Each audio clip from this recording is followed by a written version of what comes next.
for the country. Don't miss it. It'll be with us soon.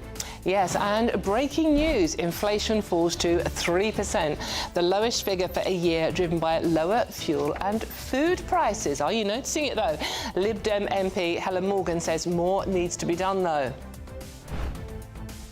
This will be, a slither of welcome news, but we need to see the Chancellor do much better on supporting our businesses.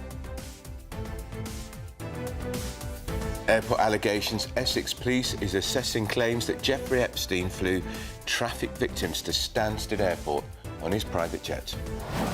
A real horror show. Meanwhile, Wales on the rouse. The government boosts Wales railways with a £14 billion boost, as this morning the PM will make his first public appearance there since that local election U-turn. And speaking of U-turns, pressure is growing on Labour to drop its pledge to raise the minimum wage for the youngest of our people.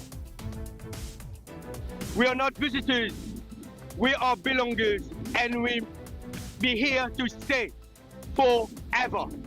God save the King, God save the United States of America.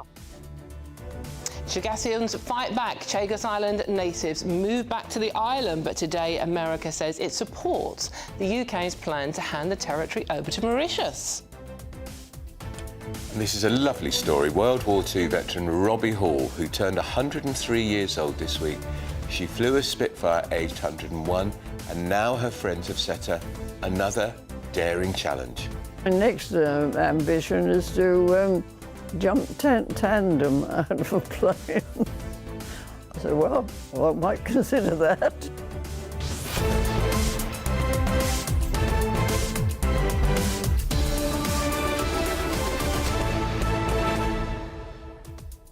Well, it was the big prize, wasn't it, in the Reform Shadow Cabinet announcement. Robert Jenrick getting Shadow Chancellor. He's only been in Reform barely a month. But wouldn't you have loved to have been a fly on that wall when they were deciding who was going to get one job? I mean, Zia Youssef wanted it, Richard Tice wanted it. Absolutely. I mean, it was very interesting.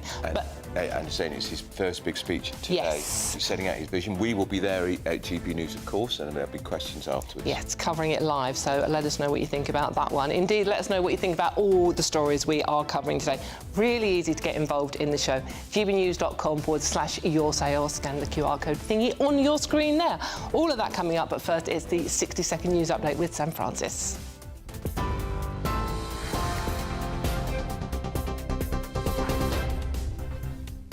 Very good morning to you from the newsroom. The headlines this hour. Inflation has fallen sharply, with official figures showing the rate of price rises dropped to 3% in the year to January. The Office for National Statistics says that is down from 3.4% just a month earlier, and the lowest level since March last year. The Chancellor says the government's economic plan is the right one to bring inflation down and support growth. Essex Police says it's assessing information about private flights linked to Jeffrey Epstein into and out of Stansted Airport in London following the release of Justice Department files in the US. Former Prime Minister Gordon Brown says police must urgently examine whether victims were trafficked through UK airports. The US government has now officially backed the UK's plan to hand the Chagos Islands to Mauritius while leasing back a key military base. It comes after 4 Chagosians defied a British exclusion zone to begin what they call a permanent return, saying hundreds others could follow ahead of talks next week. Here, the head of the National Crime Agency is urging tech companies to do far more to tackle online child abuse, warning around 1,000 suspects are being arrested every month, as reports have also doubled in 3 years. Officials say abuse is being normalised on mainstream platforms, with offenders commissioning live-streamed abuse of children for as little as £20. Meta boss Mark Zuckerberg is due to give evidence in a landmark court case today in Los Angeles. More than 1,600 claimants accuse his social media platforms of designing addictive products that harm children's mental health. The trial could shape the future regulation of major tech companies. Those are the latest headlines. A full roundup at 10. Tune in to GB News Radio wherever you are. Online, on DAB digital radio, on TuneIn, on Radio Player, on Nation Player and on your smart speaker. Just say, play GB News.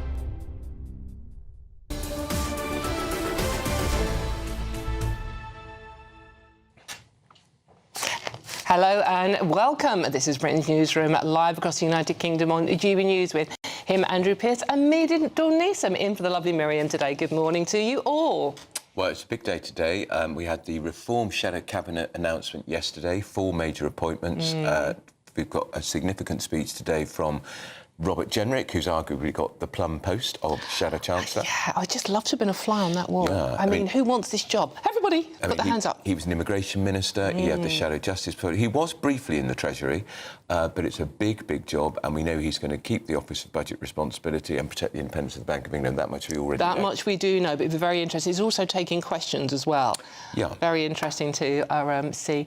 And he'll be allowed to talk on his own, because Nigel Farage won't be there. Exactly. And, of course, Sorry, Nigel Farage, remember, said only last month he was giving serious consideration to scrapping the OBR. This is the Office for Budget Responsibility, set up by George Osborne, effectively monitors what the government's doing with our money. So who's making decisions behind the scenes? Let's talk to Danny Kruger, who defected to Reform from the Conservative Party. He is the Reform MP for East Wiltshire.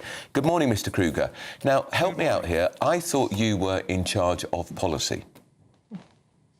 No, I'm in charge of preparation for government. So there's a process, and my role is to ensure that if we win the election, we are ready. So obviously there's a big policy dimension there, but my role is really focused on implementation, legislation, civil service reform, the judiciary, all the blockers on effective government that have meant that nothing really changes in the last 25 years, except the faces on the ministerial website. So what are you going to change, Mr Kruger, to make sure that when you get into power, if you win, that the blockers, that I think Michael Gove famously called the blockers the blob, civil service blob, don't stymie and frustrate your ambitions? Well, there are some important changes that need to be made immediately about the rules that civil servants and, in fact, ministers operate under. We need to change the ministerial code, the civil service code, to ensure that what Parliament decides is sovereign rather than international law, for instance. We also need to ensure that ministers are actually in charge of their departments. At the moment, a minister arrives, they can maybe bring a couple of very junior special advisors with them. We want to ensure that ministers will have the power to appoint and to remove civil servants and senior advisors, so that what they want to do, what the government wants to do, what the electorate has decided that we should do if we win, actually happens. So there's a whole process around civil service, Whitehall reform. We also need to make sure that the courts understand that Parliament is sovereign. They don't have the power to create law, especially with reference to international court rulings. So there's a series of changes across the machinery of government that need to change, as well as the actual plans, the policy manifesto, which we're going to be developing between now and the election. Danny, this is a huge, huge job, taking on the civil service. I mean, you are vastly outnumbered by them. It's not going to be easy for you, is it? You're quite right. We certainly are. There's 500,000 people in the civil service, 130,000 more than there were 10 years ago. So the system is growing uncontrollably, and we need to reduce the headcount. But yes, you're right. We're never going to outnumber them. But listen, we can outsmart them, and what we can certainly do is outgun them, because we're going to have the power of the mandate. So we are going to be very, very clear. This is another important difference between us and previous parties coming into power. We're not just going to have a flimsy, 20-page manifesto. We're going to have a whole programme for government, a properly worked out series of detailed plans, including legislation that's been drafted, new appointments ready to go, a whole series of executive decisions that the Prime Minister can make on day one, week one, month one. So by the way, we'll signal that very clearly in advance, so the civil service know what's coming, and no one can pretend that there's no mandate for what we want to do. Now, talking of positions and the infighting, and let's be honest, Danny, there must have been some infighting about who was going to get that job as Chancellor. Now, we wanted to be flies on the wall. We weren't. Were you? Give us the gossip. Well, actually, Nigel, the great thing about reform is a couple of things. One is there's no question about who's in charge. So jockeying for position, obviously people have their different ambitions and so on, but basically Nigel's the boss, and no one is challenging his authority. And the other thing that's really I've been very delighted to find, because obviously I didn't know what I was jumping into when I moved to reform. The atmosphere is very, very positive and collegiate. And as Nigel says, we have differences, but they happen behind closed doors. And actually, you talk about Zia and Richard, both around, obviously, reform longer than me or Robert Jenrick. When I arrived, they made it very clear, listen, we're here to serve. And whatever roles people end up getting, that's fine. Everybody's got a big job to do. I've got a job to do, help prepare for government. Zia, home affairs, immigration, crime, you can't really get bigger than that. Richard is doing the whole economic growth agenda, trade, business, and energy, crucially. So there's no shortage of massive jobs. And we all had lunch together yesterday, very, very jolly time, as you can imagine, a sort of reform lunch being. And everyone is getting along very well. Danny, one question I have to ask you, watching the announcements yesterday, Nigel Farage actually said we are more than a one-man party, more than that one-man band, which is the general accusation. But then, and I have to ask this question, as soon as someone asked a question to Suella Braverman, Nigel stepped in and answered it. Why doesn't he let people answer questions when they're asked one? Hang on, Dawn, sorry, I don't know if you were there or not. There was about 40 minutes of questions, and all of the new shadow ministers answered questions at length. There was one specific, forgive me, Danny, there was one specific question that was asked directly to Suella about private education, ironically it was, and Nigel just stepped in and didn't let her answer. Oh, yeah, well, I think, yes, I mean, if you're interested in the sort of Kremlinology of media relations, Dawn, which, you probably are, and so am I, but I don't know if your viewers are, there's a particular relationship with the FT. I think it was an FT journalist who asked that question, and we're not getting on with the FT very well at the moment. I think Nigel was irritated by what was essentially quite a trivial question about people's backgrounds rather than about policy. But overall, in general, there was a very, as always, I mean, the thing about reform is we answer all the questions. I mean, other party leaders, they take about 3 questions from the BBC and Channel 4, and that's it. Nigel took, I think, over 20 questions from every single journalist in the room, right down to the Guardian at the end. So, we are very, very open to be scrutinised by the media. What about, I thought there was, I expected to see in this big shadow cabinet announcement, Danny Kruger, something for your former Chancellor of the Exchequer, who's now in your midst, a former Conservative Party chairman, the former Vaccines Minister. No job for Nadhim Zahawi, who appears to have fallen off the cliff since he defected to Reform. What's that about? Well, listen, again, Nigel's the one who makes the appointments, and I'm not privy to decisions around that. But listen, there are only 4 appointments were made yesterday, 4 roles. There's, the cabinet actually arguably is way too big. I mean, that's another topic for us to discuss. I mean, how many cabinet ministers do you need? But there's a lot more roles to fill, and whether Nadhim is actually in the running, I don't know if he wants one. I mean, do you think he should be? You knew him well. Do you think he should be? Listen, I'm very pleased he's joined Reform, and it's absolutely not for me to discuss what jobs people should get. That's one for Nigel. What about what jobs you should get, Danny, going forward? I mean, defence was your brief in the past. I mean, there's no shadow minister for defence in Reform yet. I mean, a very important topic. We're talking about a potential U-turn from Labour on that one today. Is that a job you fancy? Well, listen, thanks again for your help to me in my career, Dawn. But no, listen, I actually very, very much. I mean, people always say this; they're happy doing the job they're doing. I literally could not want a better job than the one I've got. I range across the whole kind of waterfront of government activity. My job is to help ensure that our shadow cabinet, who are leading on these policy areas, have plans that we're ready to implement. I'm very, very. I've got the job I want, and I hope I'll be able to do it right up to the election. Big issue for viewers and listeners to GB News is immigration, illegal migration. And Zia Youssef said yesterday, he's now got that brief, and he said they will stop the boats, that there was an appalling betrayal on immigration by the Conservatives, which I think you probably agree with. But I have to point out to you that part of that problem was Robert Jenrick, who was immigration minister for a year, when the number of people in hotels, migrant hotels, soared to record levels. What happened was that Robert came into the Home Office and found this completely catastrophic situation of huge numbers of people being brought over to the UK, literally by our own border force, effectively, and supported by the RNLI. They had to go somewhere. He instituted a whole series of changes that subsequently started to reduce the hotel accommodation. The other thing, he resigned, remember, and I broke the whip on this as well, because we couldn't get the government to agree to a much more robust policy on illegal migration. What he did do just before resigning, by the way, the other big part of this story is legal migration, people who come here on visas.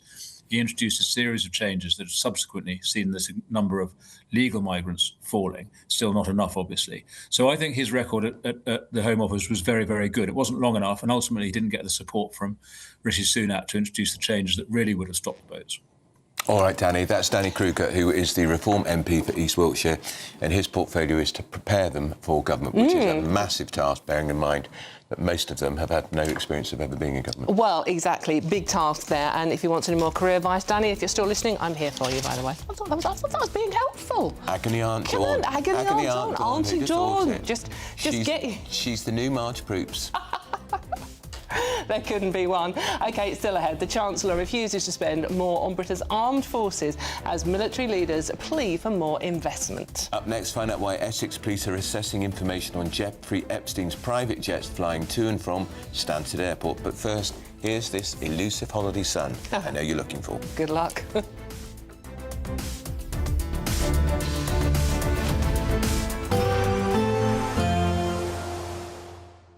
Can't wait to get in that sea. Lovely and warm. Just like the feeling of having great travel insurance. All Clear Travel Insurance sponsors GB News travel destinations forecast. Things are warming up in the Canaries over the next few days after a very wet winter so far. It does look a bit drier, certainly in southern Spain, but there is still some rain to come over northern Spain on Thursday. Some more snow for the Pyrenees, fresh dumps of heavy snow heading to the Alps. Another band of rain sinking south across Italy, bringing some wet weather to Rome on Thursday. But once that's out of the way, the sun should be shining once more in the Italian capital for Friday, Saturday and Sunday. Goodbye. All Clear Travel Insurance sponsors GB News travel destinations forecast.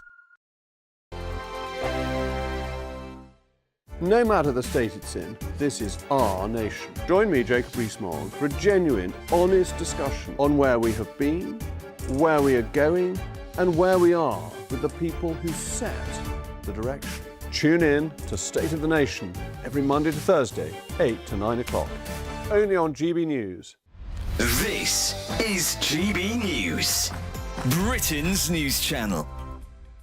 I will show on-day release from the Stormtrooper factory in Drusilla's Park in the south of England.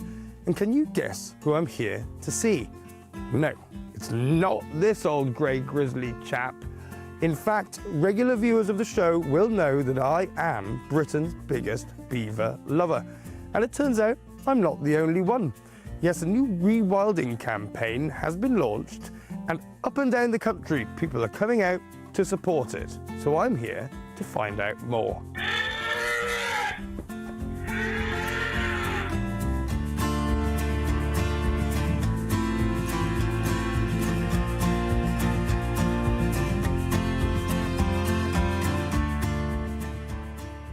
Mark, are you the beaver expert here at Drusilla's? I guess I could be. I'm the zoo manager, so I'm the most senior figure in the zoo. I've been working in zoos for over 34 years. So my responsibility is the management and the welfare of the plus 800, 900 animals that we have in the park. All right, well, that's a lot of animals, but tell me, please, about your beaver. So the beavers are particularly special. We have had beavers in the collection for 35, 40 plus years. They're hugely popular with our visitors. They're hugely popular within our industry. Professionals alike like to come to Drusilla's to see the beavers. Very exciting. Well, thank you so much. Thank you. Thanks a lot. GB News, the People's Channel. At GB News, we love to hear from you, our loyal community. So drop us a line at gbnews.com/yoursay. There you can talk to each other and also to the presenters live on air. gbnews.com/yoursay, because GB News is your channel, Britain's news channel. Join me, Nana Akwe, for an informative, interactive news programme with a difference. It's fun. No, you didn't say that, Dave. I'm so surprised. I think there's an element of truth to that. Join me from 3 p.m. every weekend, only on GB News, Britain's news channel.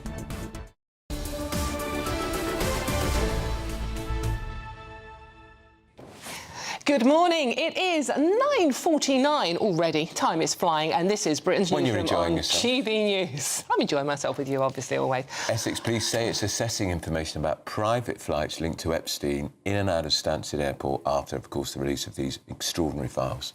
It is the most shocking, horrible story. It gets worse the more you probe into it as well.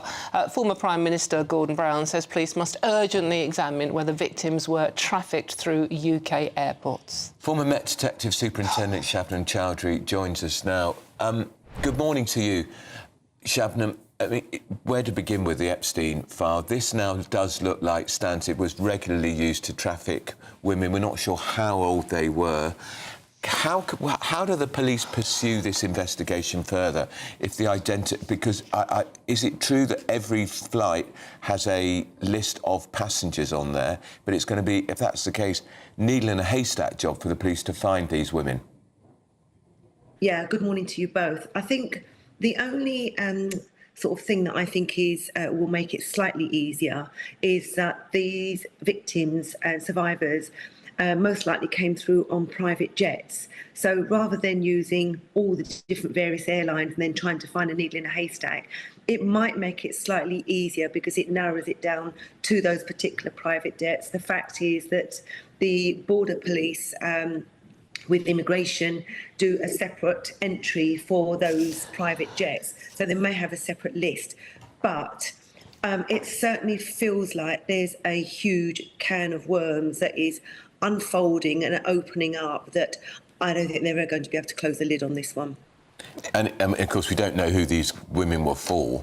But of course, we know that one person in the dock is Andrew Mountbatten Windsor, because there's already been allegations that a 26-year-old was she Russian or Romanian girl, very beautiful, was flown into Britain and was due to go to Windsor Royal Lodge. Now, we can't assume that there was a sexual encounter, but Andrew Mountbatten Windsor did say in response to Epstein, more, please. Yeah, absolutely. And I think with the police investigation, and they'll have a team of elite officers, specialist trained officers, that probably do a huge amount of work with immigration, with regards to people coming through on, potentially criminal matters. But they will have a really good investigative strategy. They'll also have officers who are what you call victim liaison officers. So as they go through a list, they'll probably have a timeline. They'll identify a list of potential victims. And let's not also forget, it may have been on Epstein's jet, Lolita's Express, but there may be other potential suspects on there. So who else did he come with? How did they come through? Where did they go? Where were these young women trafficked to? How long were they there? And who were they actually trafficked to? So once they start that timeline of the investigative process, it's going to go in all different directions. I suspect already that Essex Police are liaising with the other three forces that are doing their investigations, working carefully and closely with them, because there may be intelligent links there may be information sharing opportunities there for them, so that they may be able to identify victims from one end of say Essex into the Met, into other forces, but also they may have come through on different occasions through different airports as well. Absolutely shocking, horrific stuff. Shabnam, thank you so much, as always. That's Met Detective Superintendent Shabnam Chowdhury there on. We're talking about 90 flights from UK airports. Yeah. Well, he was prolific, wasn't he? That's how he gained his influence. Now, there's a spokesperson here from the airport. Do you want to read that, Joy? Yeah, all private aircraft at London Stansted operate through independent fixed-base operators, which handle all aspects of private and corporate aviation in line with regulatory requirements. They use entirely independent terminals and not operated by London Stansted. No private passengers enter the main airport terminus. This airport does not manage or have any visibility of passenger arrangements on privately operated aircraft. There's a good Pontius Pilate job there. Nothing to do with us, Gov. No. Fair enough. It was, as Shabnam said, they were private jets. Now, still ahead. Yes. Generation jobless, are they going to force yet another embarrassing Labour U-turn? It feels like it to us. We'll tell you more on Britain's Newsroom, Britain's favourite morning show on GB News.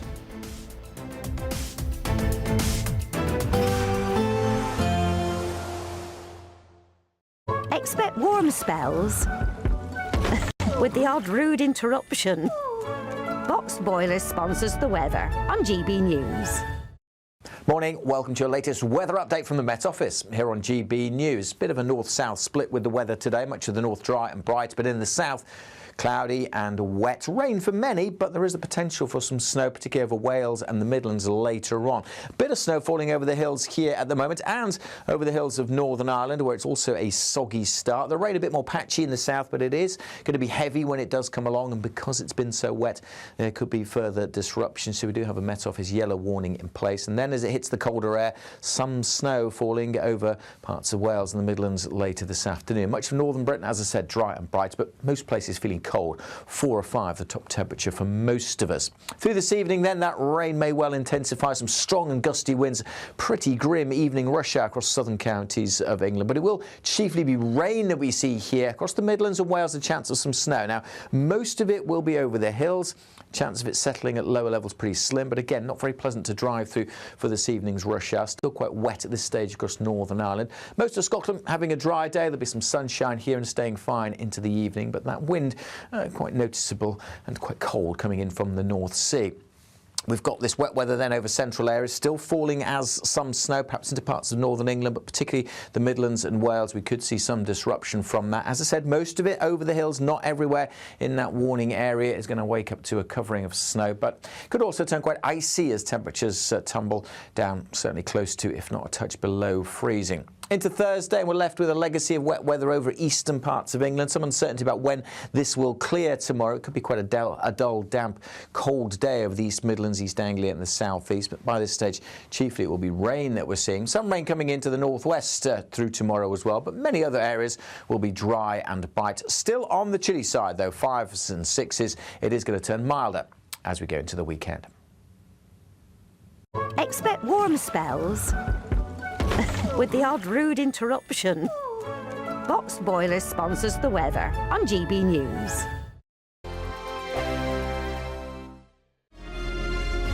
Thank you, Britain, for making GB News Radio such a huge success. Whether you're in the car, on the go, or listening at home, thank you for choosing us as your radio station. Good morning. This is the latest AI travel news from GBnews.com. On the A92 Tay Road Bridge, traffic is restricted both ways for essential roadworks, with a contraflow in place. On the M56 westbound between Junction 6 and Junction 8, a broken-down vehicle has closed one of 4 lanes, conditions improving after 10:11.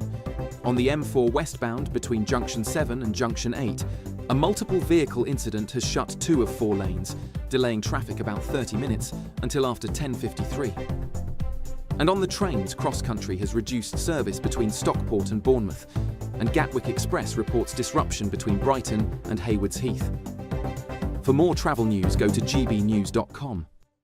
There's only 2 weeks remaining to see how you could win a whopping £30,000 in tax-free cash. Plus, we could be sorting out your summer with an incredible holiday for 2 worth £10,000, courtesy of Riviera Travel. You'll get to choose from 47 tours in over 30 worldwide destinations. For another chance to win, text WIN to 63225. One entry costs £2.50 plus 1 standard network rate message, or text BONUS to 63225. 5 entries cost £5 plus 1 standard network rate message. Go to gbnews.com/win. Entries start at £2.50. Call 0903 686 3232. Calls cost £2.50 plus your network access charge. Or post your name and number to GB19 PO Box 8690 Derby DE1 9TT. UK only. Entrance must be 18 or over. Lines close at 4 p.m. on the 27th of February. Please check the closing time if listening or watching on demand. Good luck. Mornings don't have to be tiresome, especially if you have the right company. Wake up to news as it happens, opinion and debate, and of course, a little bit of entertainment too. Because when the kettle's on, we're on. That's Breakfast on GB News, a show worth waking up for. Every morning from 6 a.m. Only on the People's Channel, Britain's news channel. We'll spread the news, you spread the word. From the school run to the home run, watch a new show for all of Britain. He can say whatever he wants. A straight-talking show where all voices are heard. And, you know, when are we going to stop talking about smashing the gangs and actually do it? With the stories that matter from every part of our country. There's a bit of a crash landing there for your Chancellor. Bold, fearless and standing up for you. That's me, Martin Daubney, 3 p.m. till 6 p.m, weekdays here only on GB News, the People's Channel, Britain's news channel.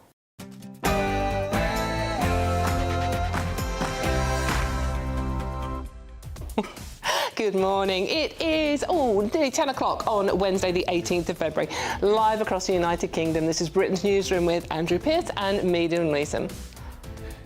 This morning we will see Reform's big economic plan to get Britain moving again. We are going to put together the most comprehensive plan of any political party in this country to fix Britain's broken economy. Yes, Reform's newly appointed Chancellor, Robert Jenrick, will set out his financial vision for the UK. You don't want to miss this one. Breaking news, inflation has fallen to 3%. That's the lowest for a year, driven by lower food and fuel prices. But the Lib Dem MP, Helen Morgan, says much more needs to be done. This will be, a slither of welcome news, but we need to see the Chancellor do much better on supporting our businesses. And airport allegations. Essex police assess claims that Jeffrey Epstein flew trafficked victims to Stansted Airport on his private jet. Wales on the rails. The government is announcing an extra £14 billion to Welsh Railways this morning as the PM makes his first public appearance there since that massive local election U-turn. And speaking of U-turns, pressure is growing on Labour to drop their pledge to raise minimum wage for young people. And you're going to love this story. The World War II veteran Robbie Hall, she turned 103 this week. She flew a Spitfire aged 101. And guess what? Her friends have now set her as a challenge. My next ambition is to jump tandem out of a plane.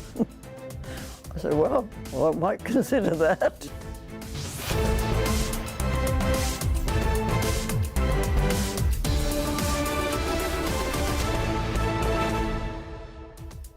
She is so amazing, that lady. What a belter. I just honestly... To be able to... She's completely compass mentis. She can walk, talk, fabulous. Like us this morning. You know what I really like about people of that age? You look at them and you never know what they've done in the past.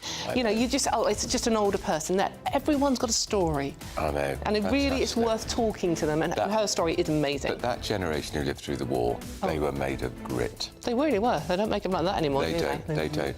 And if she does do a tandem jump, I hope she enjoys it. I did one, but when I was probably 33, 34, it's pretty hair-raising. I'd love to do it. You go out at 12,000 feet, so you're skydiving, but you are strapped to somebody who knows what they're doing. Yeah. You hope. You hope, yeah. And they do all the work, and you just come down. It was an amazing experience. And that's what she lives for. That's what keeps her going. Yeah. I mean, 103, and she looks amazing on it. Any case, all of that coming up after your news. But remember, get in touch at gbnews.com/your-say, scan the QR code, join in our conversation. But first, let's get those news headlines with Sam Francis.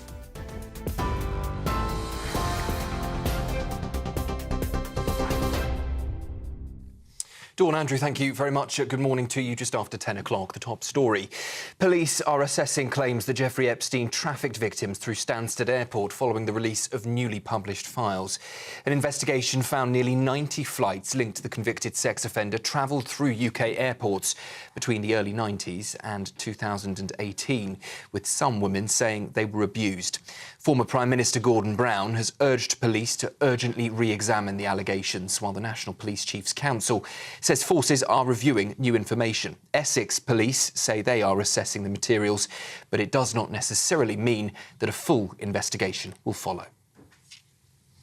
The Prince of Wales has spoken out about taking time to understand his emotions as he called for more men to talk openly about mental health. Part of feeling comfortable talking about mental health is understanding it. And if you've got guys who have really gone about trying to really learn about what feelings are, why we feel like we do, what can we do about it, that's part of the conversation too. We need more male role models out there kind of talking about it and normalising it. Speaking on a special episode of Radio 1's Life Hacks, Prince William said more male role models are needed to make conversations second nature. The Prince's Royal Foundation is also contributing £1 million towards a new national suicide prevention network, bringing together organisations from across the country. He said checking in with yourself and sharing feelings can help people through difficult moments, adding that mental health crises are often temporary. Inflation has fallen sharply today to its lowest level since March last year, with the rate falling to 3% in the year to January, according to the Office for National Statistics. That is down from 3.4% in December, putting inflation back on a downward path in line with forecasts. Falling petrol prices helped drive the drop, with the average price down by just over 3 pence per litre, alongside lower airfares and slower food price rises. The ONS's chief economist, Grant Fitzner, says cheaper bread, cereals and meat also pushed the rate down, though hotel stays and takeaways rose. The Chancellor, Rachel Reeves, says cutting the cost of living is still her #1 priority, and added that the government's economic plan is the right one to bring inflation down. Well, Helen Morgan from the Liberal Democrats spoke to us here on Breakfast this morning, and she said it is good news, but long overdue. I spent yesterday in the constituency meeting with businesses. They feel quite bleak about the future. They feel that the jobs tax has caused them a lot of problems. They're struggling to recruit in some instances. I think there's a lot of gloom out there about the economy. So this will be, a slither of welcome news. But we need to see the Chancellor do much better on supporting our businesses. And a British man has been killed in an avalanche in the French Alps while skiing near the resort town of Le Grave. Mountain rescuers were called after the avalanche struck a group of 5, with a Polish skier also pronounced dead. It comes just days after 2 other British men were among 3 killed in a separate avalanche. Authorities have launched investigations into both incidents as warnings remain in place, with thawing conditions expected to keep the risks high. Those are the latest headlines. More now from Andrew, Dawn and Mark White.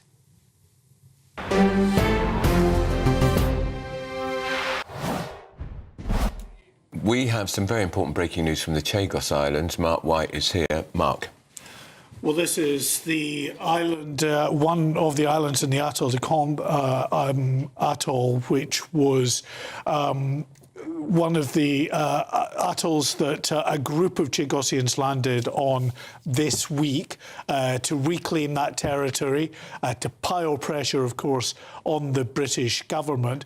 We've just had confirmation from those islanders that the British Indian Overseas Territory Patrol has arrived on that atoll and served those both on the island and on a boat nearby with papers demanding that they leave the island completely and quickly, or they will be arrested. I think we've got some images that we can show you, exclusive images that we've obtained that show you this British Indian Overseas Territory Patrol. You can see it out there. This is the boat where some of the party are on. You can see that effectively it's a glorified rigid inflatable over there, a small patrol boat.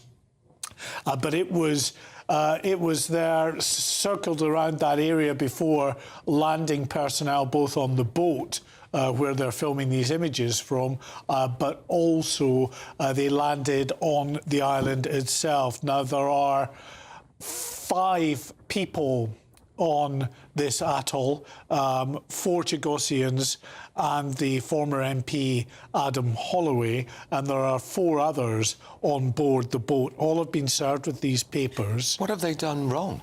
Well, this is the interesting part. Of course, the Chagosians would say that they are the legitimate government. Yeah. And that is why they have returned there to claim back these islands, this archipelago of 60 islands, and of course to pile pressure on the British government. But obviously, the British Indian Overseas Territory, units in that area are responding now. So, as I say, we're told, and this is coming from someone who is on the boat, part of the delegation who are there along with Adam Holloway, the former MP. He said, we were served on the boat. Chagosians were served on the island. The Chagosians said that we're the government and we're the authority here. We're also told that the senior officer, as part of this British Indian Overseas Territory, a Portuguese fellow, was part of the patrol, they said that they had powers to arrest and seize vessels on the water, but they're unsure how that actually applies to the territory, the land. This group includes Mr Mandarin, who is the elected First Minister of the island. Well, yes, British citizen on a British island. Well, listen, for the very latest, why don't we go to Adam Holloway, who is with the Chagosian delegation on this atoll. Adam, thanks very much indeed for speaking to us. And is that the First Minister that you're with as well? It is. I think you should address the first question to him. Tell us, if you would, Minister, clearly you have this British Indian Overseas Territory Patrol boat coming to the island, serving you with the papers. Tell us what happened and give us your reaction to what happened, please. This is really appalling, considering we've been exiled from the homeland more than half a century, and now having patrol vessel come and serve this to me, a removal order, saying like I have to leave the atoll, my homeland. If I don't, I might be in prison for 3 years or pay a hefty fine of £3,000, which is very appalling to me, and I'm very angry about it. So what are you going to do? Because clearly the threat is there in terms of the consequences if you do not leave. They can make a threat much how they want. I'm staying in. So I don't think, and the British public, your viewers as well, gonna witness a second eviction of people from their homes. Yeah, I mean, I actually haven't been served paper because I was in the jungle looking for wells. But you know, this is an extraordinary situation. If you turn the camera, Pascal, this gentleman here, Michel, sitting down on the chair, he was born here, and when he was 14 years old, the troops came and they put him and others, some manacles, onto a ship with their animals in the hold, having gassed their dogs, to Mauritius, where they lived in tin shacks. You were brought up in Mauritius, treated really badly at school, and finally came to England. Now you've got this appalling deal being made with Mauritius, who these guys see as their oppressors. There's absolutely no reason for the British taxpayer spending 38 billion quid and risking the strategic facility at Diego Garcia. And now Michel over there, who was born on this atoll, he who would have loved to have been born on this atoll and was exiled his whole life, they have come back in order to permanently settle these islands. And now, you know, we're being evicted by, I have to say, an absolutely charming crew of two Brits, one Portuguese and one Polish man. This group are seeking to evict Michel, who was born on this island. It's a British island. He has a British passport. And I mean, I suppose the word you've used for this is what? Outrageous? It's appalling. Yeah, I'm really, really angry about it. And the fundamental thing is how this government sat down and see this unravel in front of them, knowing half a century ago that happened already. And this is, I'm very angry about that. Adam, could I just ask you in terms of, you said obviously the crew were charming, but obviously delivering their message with menace, because it is a definite threat there of arrest and consequences. Did they say, however charmingly, what the timeline for actually moving back in there and trying to remove you, of course, as you say, you haven't been served yet, but presumably you will be at some point, and the Chagosians? Well, I mean, they'll have to catch up with me. There's a big jungle here. But no, I mean, this is really outrageous. I mean, Missy here has been democratically elected as the First Minister. This is British sovereign territory. These people, Michel was born here. Antoine was in his mother, who was 5 months pregnant at the time they were put on the ships. Look, this is where they were born. Their families have been here for generations. There was no reason for exiling them in the first place. That was a crime against humanity if you move a settled native population. And I'll tell you what, if these guys get away with this, it'll be a crime against humanity again. And needless to say, I have been on the phone to two King's Counsel in the last 10 minutes. So, you know, if they ramp this up, they can. But the fact is, these people have a right to live here. And, you know, we've got to right the historical wrong. And if you talk about human rights, it's got absolutely nothing to do with Mauritius. It's about to do with these people. So let's just get a bit of sensible perspective here. And all the while, I can see a patrol ship on the water just out there.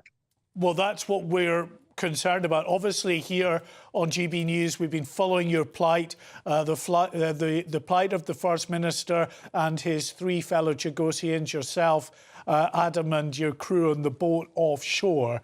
But have they said, given that this patrol boat is still out there, are they likely to try and move in again today to remove you? Okay, Will it can be I be tomorrow? clear? Can you let us guys, know when? To be clear, it's not these guys' plight.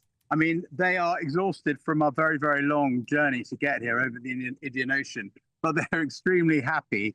And I mean, obviously, it's deeply depressing when your own government's trying to force you off your own land, you know, ethnically cleanse you. But you know, in a way, I mean, there's a sort of, you want to laugh and cry at the same time. Yeah, the thing is, we are British, we're here. What is a reason to remove us from here? Adam, if you were in your house in London, what is a reason to move you from London? Anyway, we'll win this. But who knows? Anyway, I think tonight we're on Mr. Farage's programme, aren't we? We are. So we'll be able to update your viewers. And by the way, if anyone wants to support the settlement, the Just Giving page, which will pay for things like satellite communications, enabling us to talk to you, please make a donation. What is it again? Well, just one point to First Minister Mandarin. In terms of where we go from here, we know that the United States are going to Mauritius for talks next week. What would you say, First Minister, to President Donald Trump, who has condemned the deal between the UK government and Mauritius before? What would you say? What would you plead to the President of the United States? But first of all, the deal is Keir Starmer. He's the Prime Minister of those islands as well. I am the First Minister. President Trump can do what he can to help us, but bottom line is our Prime Minister. The decision is in his hand to save his compatriot, his British fellows. Yeah, well, you know, these human rights people, they think human rights is about giving billions of pounds of British taxpayers' money to an ally of China, the country Mauritius, run by two profoundly corrupt families. I mean, the whole thing is absolutely bizarre. And these guys are playing their part by taking back their homeland in preventing that happening and securing the strategic base at Diego Garcia that matters massively to Western security. OK, Adam Holloway, First Minister Mandarin, thank you very much indeed for speaking to us. We're going to keep in touch, follow the developments, very dramatic developments brought to us exclusively by you guys down there on that remote atoll on the Chagos Islands. But thank you very much indeed. Complete political mess. Yeah, there's no doubt. Complete disaster. The optics of this are absolutely awful. I mean, as they said, you know, this is the second forced eviction, potentially, that we might be witnessing here. That first eviction to clear the way for the base on Diego Garcia, when you heard there how they were just, you know, pushed out of the island, how livestock and, you know, their pets were killed their gassed pet dogs. in pits. And lots of people are angry about this one. Please do keep them coming in. Porkins has summed up what a lot of you are saying. Is this a joke? We can't stop illegals landing on our shores. I hope our government is behaving how our government is behaving regarding the Chagos people is very disturbing. Yeah, these are not illegals. No, I know. These are the Chagosian people who were evicted once before, returning, desperately hoping that this time they can make a go of it. And what is happening? You got the heavy-handed arm of the British state going in there, telling them they've got to get out or, you know, face arrest and fine. And we shouldn't forget the British taxpayer is in this for £8 or £9 billion. Yeah, it's gonna cost. £101 million every year for 99 years. That's the deal. Right, and it goes to Mauritius, which is thousands of miles away from the Chagos Islands. With very close links to China, and whatever they say now, what will the situation be, you know, 5, 10 years, whatever down the road? I make a prediction this is going to cause real political difficulties for Sir Keir Starmer and his chum, the Attorney General, Lord Exactly. Hermer. How much are the Another lawyers human make? rights lawyer. Yeah, no, That's my and prediction. they're being Great treated story, Mark. Well poorly. done. Well done, thank you. Now, up next, Chancellor Rachel Reeves tells military leaders there's no more money for defence. Oh, I thought there was going to be. What a surprise. Oh, we'll be going through that and much more with Mike Parry and Stephen Pound. This is Britain's Newsroom on GB News. We'll see you very soon. Westminster's full of talk, but out here, it's the real world. Am I allowed to talk then? No, that's it. This is where it matters, real people and real lives. That's what politics is all about. In fact, has Trump made a good start? No. Straight answers, no spin, and just a couple of pints. How many fingers have I got up? About 10. So join me for Lee Anderson's Real World every Friday at 7 p.m, only on GB News. The People's Channel, Britain's news channel.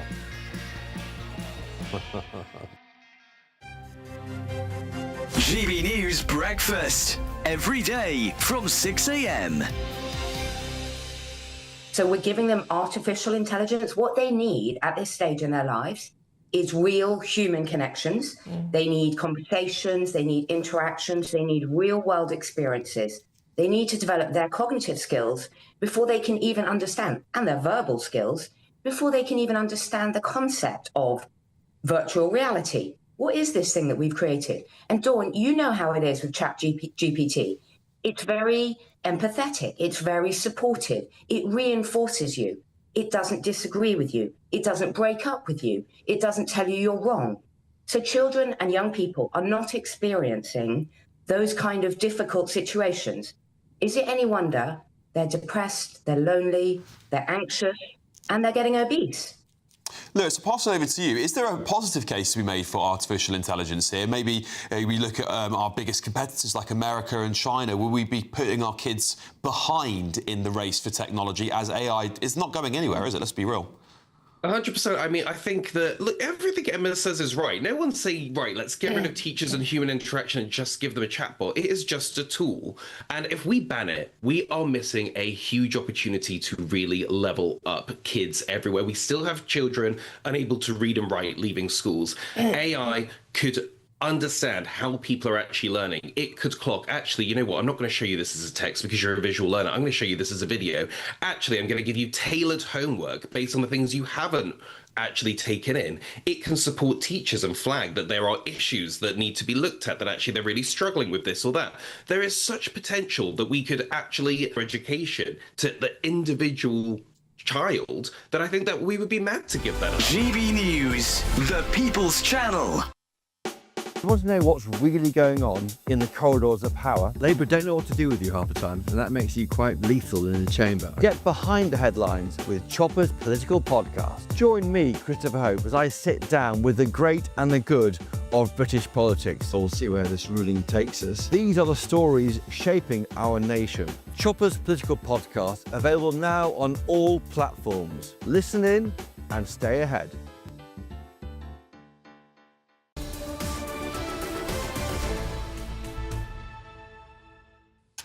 Good morning. It is coming up to 24 minutes past 10 already, and this is British Newsroom with Andrew Pearce and Dawn Neeson. OK, you're not going to do this bit, are you? No, he's not doing any work today. It's just all down to me. It's all down to me. Any case, it is our Great British Giveaway, and it's a really, really good one. It's your chance to get summer sorted with a brilliant package. Here's Hayley with all the details for you. You could win cash and the ultimate holiday in our 2-part Great British Giveaway. Thanks to Riviera Travel, you could be jetting off on a £10,000 dream holiday for 2 people. With flights, transfers and luxury accommodation included, you'll get to choose the kind of holiday you want. So whether you're looking for hotel comfort or on a relaxing river cruise, you'll be able to find the perfect match from over 30 global destinations on offer. And because the holiday is handpicked with you in mind, you know it's going to be perfect. Plus, we're going to give you £30,000 in tax-free cash to spend however you like. Your summer can start here, so make sure you don't miss out. For another chance to win, text WIN to 63225. One entry costs £2.50 plus one standard network rate message. Or text BONUS to 63225. 5 entries cost £5 plus one standard network rate message. Go to gbnews.com/win. Entries start at £2.50. Call 0903 686 3232. Calls cost £2.50 plus your network access charge. Or post your name and number to GB19, PO Box 8690, Derby DE1 9TT. UK only. Entrance must be 18 or over. Lines close at 4 p.m. on the 27th of February. The winner may be contacted live after all entry routes have closed. Please check the closing time if listening or watching on demand. Good luck. So, former Labour MP Stephen Pound's in the studio with us, and Mike Parry, seconds away. Gentlemen, I do have to talk to you, Poundy. It's not the big story today, but it's the big story of the week. The extraordinary decision of your leader to reinstate local elections for 4.5 million people because a court was going to humiliate this government tomorrow. A government led, I might remind you, by a lawyer. Can I just shine some light of logic and sanity into this? Well, that would be a first. Can I just say, look, firstly, the idea that there was something in it for Labour is absolutely for the birds. There were 672 councillors were up for re-election. How many of them were Labour? 204. Well, they'd all have lost. Yeah, well, it doesn't matter. The fact but 21 seats had a Labour majority, and they're the ones who are going to lose it. It's not about numbers. All the councillors went up for election. The idea is we're not going to spend... Stephen, let me just be for clarity. 21 Labour-run councils had elections, all of which were cancelled as a result of the edict by the Prime Minister. And a Green one and an independent one. 21 out of 30 were Labour. But look, they had the most to lose. Sorry, Andrew, we're talking about spending millions of pounds in a country that isn't swimming in cash to elect councillors for 1 year, and then do the whole thing all over again. I'm sorry, that's ridiculous. Well, hang on, you got the chance last year for reorganisation, so why do you need another year this year? And the other thing is, if you're going to talk about 4.5 million people losing their votes, I tell you what, if 50% of those people actually vote in the next election, I'll completely buy you a cake. But, Stephen, how are you going to explain the fact that Sir Keir Starmer, has based his whole career on being the legal greatest brain in this country who knows the ins and outs of the law and everything else, who didn't know they were going to lose in the High Court because legally he was on dodgy ground? How did that happen? Mike, there's been 5 occasions since the war when the elections have been cancelled, not just for bovine tuberculosis and things, but it didn't require primary legislation to do it. And so why should this occasion be different? And I have to say, it's a triumph, if I may say, for Nigel Farage. Oh, for sure. Because he's got to be the luckiest politician ever. No, the most skillful. The most skillful. And Steve Ryder, anybody could have done that. Down. But hang on a second, on this basis, this legal basis, during COVID, during bovine TB, you could have actually challenged the decision to defer local government. You didn't, because it's sensible and logical. There was a national emergency going on during COVID and bovine, and it's all a the national emergency to spend millions and millions of pounds for a 12-month extension. All this was designed to do, and everybody with an ounce of common sense knows, was to give Labour an advantage in the local elections by not exposing how unpopular they are across the whole country. Mike, it is not the best-kept secret in the universe that the Labour Party isn't massively popular at the moment. However, the idea that we were going to sweep across East Sussex and West Sussex and somehow pick up all those seats in the Weald of... Forget it. Well, that's why the elections were cancelled. Exactly. Moving on, gentlemen, moving on. What else are you going to say? Well, llisten, Labour may drop the youth wage pledge to boost jobs. This is going to be U-turn number 16 or 17. I can't remember which one, because there's a couple in between. But basically, somebody who's never had a job but is in government said, I know, That's most of them. Most of them, all of them, in fact. We'll make the minimum wage for those between 18 and 21 the same as the minimum wage for those over 21. And then everybody will have lots of money, except for the fact that no employer will employ somebody below the age of 21 who's not experienced at the same rate as somebody over 21. Mike, I would have thought that was common sense. Can I just say but if you've never run a business, Stephen, you don't realise what business is all about. Stupidity personified. Well, neither of us have been tool makers or sort of factory hands, but look, the reality... Prime Minister's father was a tool maker, Was he? just to remind you. Very successful. Very successful, yes. Only kept quiet about that. But look, the reality is that there's been an argument for years about, should you actually have people at entry-level jobs earning, like, jobs we all had as Saturday. We did paper shops, we did grocery deliveries. And there's another argument which says, well, if you're good enough to do the job, you're good enough to get the adult pay. Now, the real problem with minimum wage, and I have to say the Tories made this case when they voted against it in the House of Commons. The problem with this minimum wage is that it's not the government that pays. And so it's very easy to say, we're going to give everybody a pay rise. Well, you're not. You're asking the employers to give the pay rise. Now, that puts a filter, a block on youth employment. Now, at the moment, the highest number of people unemployed in this country are the people in the 16 to 21. I totally agree. So I think we have an issue here. So, Mike, can we just pause for a moment, have a bit of violin music in the background, and say, you and I might agree on this? No. Let me tell you this, right? We don't agree on this. Figures show now that youth unemployment has risen to its highest for 11 years, OK? And what about this? 1 in 5 young men are now out of work. 45% of 24-year-olds who are not employed have never had a job. So, I mean, that is all because of the government policy about equalising the minimum wage. It's a disgrace. And it was made up by somebody who is economically illiterate. Just remind me who was in power 11 years ago when we had this figure. It wasn't Labour, mate. Well, I'm telling you, it's for 11 years. So we've actually descended to the same level. Well, for the first time for 25 years, youth unemployment now is higher than the EU average. You can't believe it, can you? Right. We used to laugh at Greece and Italy and European countries because they had huge levels of youth unemployment. And now guess what? Did they? Ours is creeping over them. Yes, they did. Yes, they did. I mean, it's down to all these things that the Labour have done that from this April it cost 26% more to employ an 18 to 20-year-old. Yeah, exactly. No wonder businesses are not taking it on. Exactly. 100,000 more people are out of work in the hospitality sector than were when this government came to power, right? And what is the biggest classification of work in the hospitality sector? Young people. And ironically, this Labour government has published a legislation now to give votes to 16-year-olds.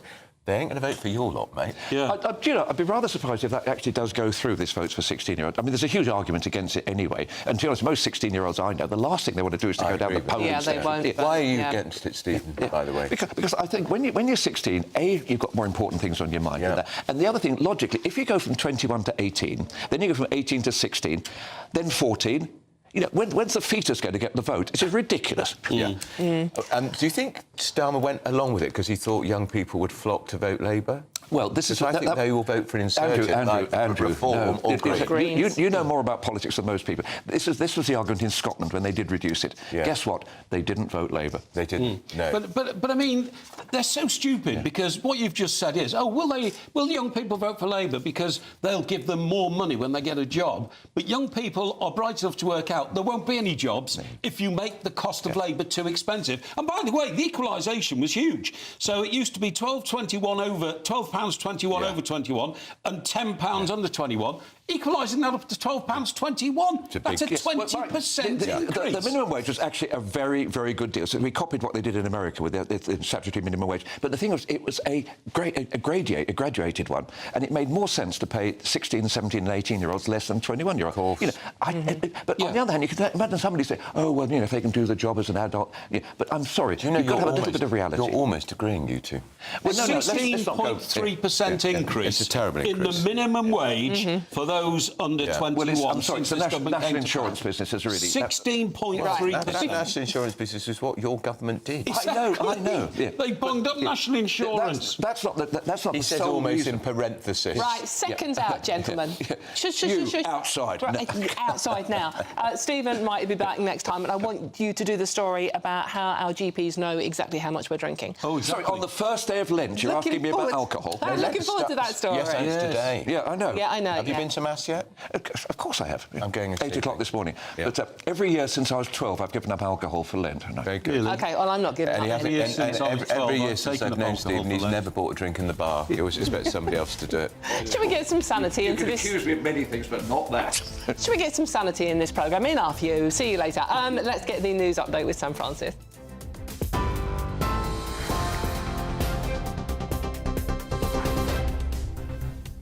Very good morning to you. 10:30, the top stories this hour. Inflation has fallen sharply, with official figures showing the rate of price rises dropped to 3% in the year to January. The Office for National Statistics says that's down from 3.4% just a month earlier, and the lowest level since March last year. The Chancellor says the government's economic plan is the right one to bring inflation down. Essex Police has confirmed it is assessing information about private flights linked to Jeffrey Epstein into and out of Stansted Airport following the release of US Justice Department files. Former Prime Minister Gordon Brown says police must urgently examine whether victims were trafficked through UK airports. The head of the National Crime Agency is urging companies to do far more to tackle online child abuse, warning around 1,000 suspects are being arrested every month. Officials say abuse is being normalised on mainstream platforms, with offenders commissioning live-streamed abuse of children for as little as £20. That comes as Meta boss Mark Zuckerberg is due to give evidence today in a landmark court case in Los Angeles. More than 1,600 claimants are accusing his social media platforms of designing addictive products that harm children's mental health. The trial could shape the future regulation of major tech companies. And the government has approved plans for 7 new railway stations in Wales. Construction's due to begin later this year, though no completion date has been set so far. Those are the latest headlines. Plenty more still to come here on GB News. Take the GB News family with you on any device. As long as you have an internet connection, tune into GB News anywhere on the planet or beyond.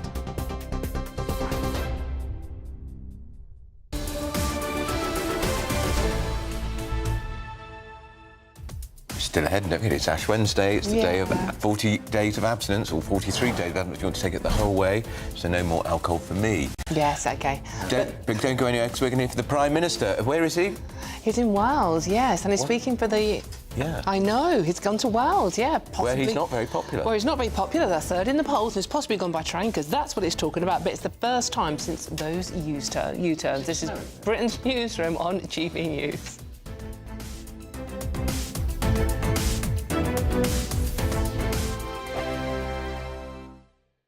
Morning, welcome to your latest weather update from the Met Office here on GB News. Bit of a north-south split with the weather today, much of the north dry and bright, but in the south, cloudy and wet. Rain for many, but there is the potential for some snow, particularly over Wales and the Midlands later on.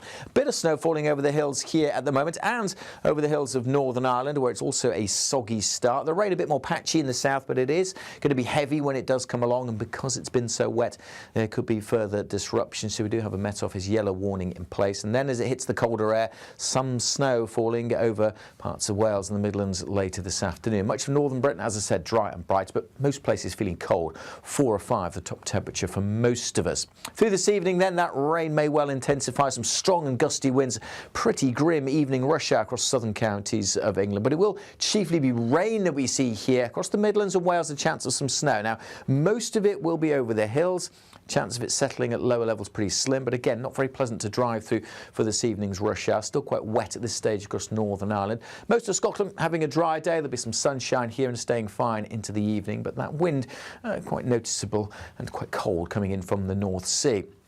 We've got this wet weather then over central areas, still falling as some snow, perhaps into parts of northern England, but particularly the Midlands and Wales. We could see some disruption from that. As I said, most of it over the hills, not everywhere in that warning area is going to wake up to a covering of snow, but could also turn quite icy as temperatures tumble down, certainly close to, if not a touch below freezing. Into Thursday, we're left with a legacy of wet weather over eastern parts of England. Some uncertainty about when this will clear tomorrow. It could be quite a dull, damp, cold day over the East Midlands, East Anglia and the South East. But by this stage, chiefly it will be rain that we're seeing. Some rain coming into the northwest through tomorrow as well. But many other areas will be dry and bright. Still on the chilly side, though, 5s and 6s. It is going to turn milder as we go into the weekend. Thank you, Britain, for the thousands of you who are becoming friends of GB News every week.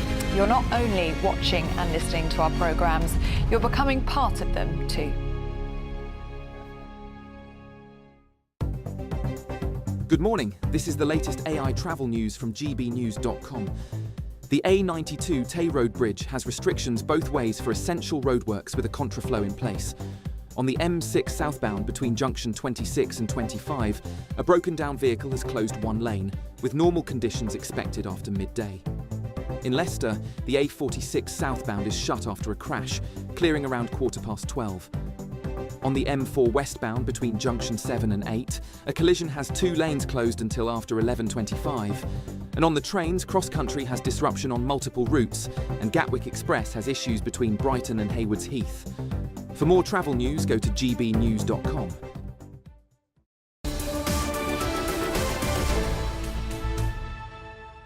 This one?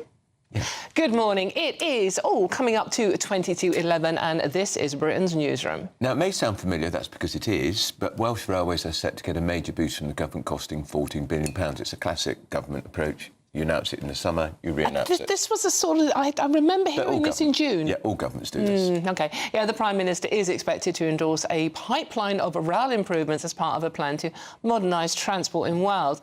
But will he address the local election U-turn? Well, let's talk to his former key advisor, Luke Sullivan, who's now at Headland Consultancy. Luke, I think if you were still working for Keir Starmer, your hair would be grey. Well, I mean, it's already starting to go grey, and I think that's the three little children I have in my life. But yes, I mean, I think it's obviously been an interesting 18 months, and governments have ups and downs, and the Prime Minister, I think it's quite right. He's out in Wales, which is going to be a key battleground. Remind me of the last ups this government had, because they all appear to have been downs. Well, I mean, I think what often happens when you're governing is there is a lot of focus when you have missteps, and I think this government have had a number of those.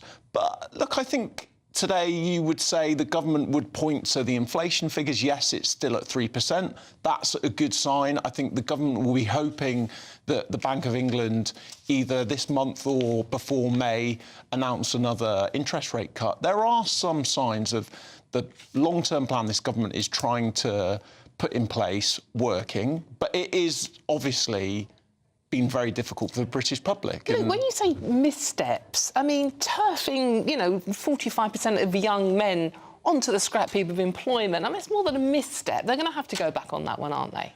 Well, I think you're referring to the minimum wage, yeah. And I just heard I think what we'd call a robust debate between your two previous panellists. They do everything robustly. They do. But look, I think this government recognises that there is a huge problem with youth unemployment. Yes, it is far too high. That is why Alan Milburn has been appointed to do this really big review. And I think if you heard him out on broadcast media yesterday, this is somebody appointed by Keir Starmer and Pat McFadden, who both take this issue seriously, who is prepared to say what is true, which is we are risking putting our young people on the scrap heap. Now, the government has got to look at what some of its policies are and whether they're causing an effect. But I think there are bigger, deeper-seater issues here, just other than what the government are doing. There's obviously this huge change in the labour market, this huge changes such as AI.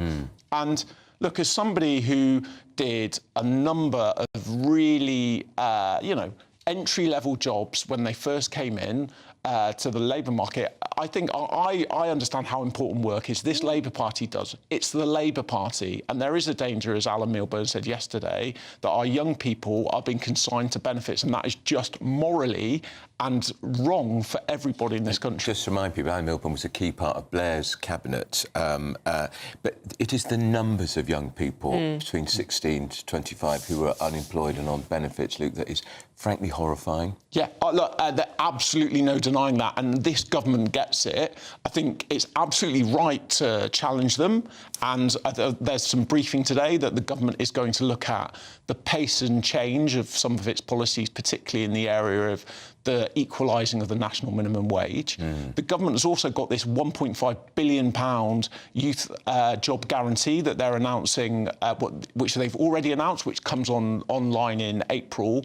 There are some things that this government is doing, but it's going to have to move quicker and faster because, you know, things don't stand still. All the evidence shows if you don't get a job, the longer you're out of work, it affects all your life outcomes, whether that be health, whether that be education, whether that be your future, spending power. It is a plague, unemployment, youth unemployment. We need to do something about this. And then just the other point, which is, I think, gets forgotten in this, this is a generation of people who did take the brunt of some of the COVID restrictions. You know, looking back, them having to do their schooling, their schools closed online. I do think we need to think about, like, the long tail of COVID in some of this, and we owe it to these young people to get this right and fix this for them. Look, you're a former advisor. I mean, none of the things that Labour have turned on are a surprise, the effects they've had. I mean, you know, you could have seen this coming. If you make it more expensive for young people to be employed, less of them are getting employed. The winter fuel allowance, that's going to annoy a lot of people in this country. So, advising Labour, who is advising them on this? Is anyone? Well, look, they've got a really good team of ministers and advisors. I think what I would say... Are they listening? They are, but I think what I would say, and just stepping back in all of these issues, and it is going to sound like an excuse, but all of these issues are interlinked. The inheritance this government found 18 months ago is frankly appalling. I think for the Prime Minister, I think for this Labour government coming in, this was a really difficult set of circumstances. And all of these issues are interlinked. Once you start pulling at one of them, you find that the services, our public services, need huge reform, they need investment. It's going to take time. It's completely legitimate to say, have they made missteps? Winter fuel, I think, was a difficult one. I do think part of the problem on winter fuel was the government was saying that there was a £20 billion black hole, which there was. They then went to this and they didn't explain it and argue it. I do think the British public recognise that they are going to have to take sacrifices. I think part of the problem for this government is the British public for the last 15, 20 years feel that they've done nothing but make sacrifices given the shocks that have happened. What I do think this government have got the ability to do is they've got a mandate. They're still 3.5 years away from a general election. They have got a mandate and they need to govern from the centre and do the hard, difficult things because there's still time for the public to see the good. And I think, yes, to your first question, which was, you know, the missteps, what are the good things they're doing? I think the government feel they are on the right track, but they need some time for the British public to see. OK. Right. Luke, thank you very much. That's a former advisor to Sir Keir Starmer there, Luke Sullivan. Now up next, inflation fell to its lowest point for 10 months, but when will we see prices start to fall in supermarkets? Not yet. But first, if you can afford to be in search of some holiday sun, here's a forecast for those top European destinations.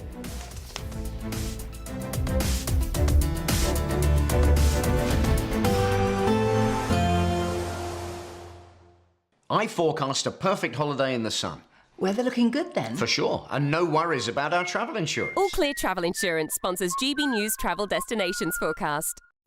Things are warming up in the Canaries over the next few days after a very wet winter so far. It does look a bit drier, certainly in southern Spain, but there is still some rain to come over northern Spain on Thursday. Some more snow for the Pyrenees, fresh dumps of heavy snow heading to the Alps. Another band of rain sinking south across Italy, bringing some wet weather to Rome on Thursday. But once that's out of the way, the sun should be shining once more in the Italian capital for Friday, Saturday and Sunday. Goodbye.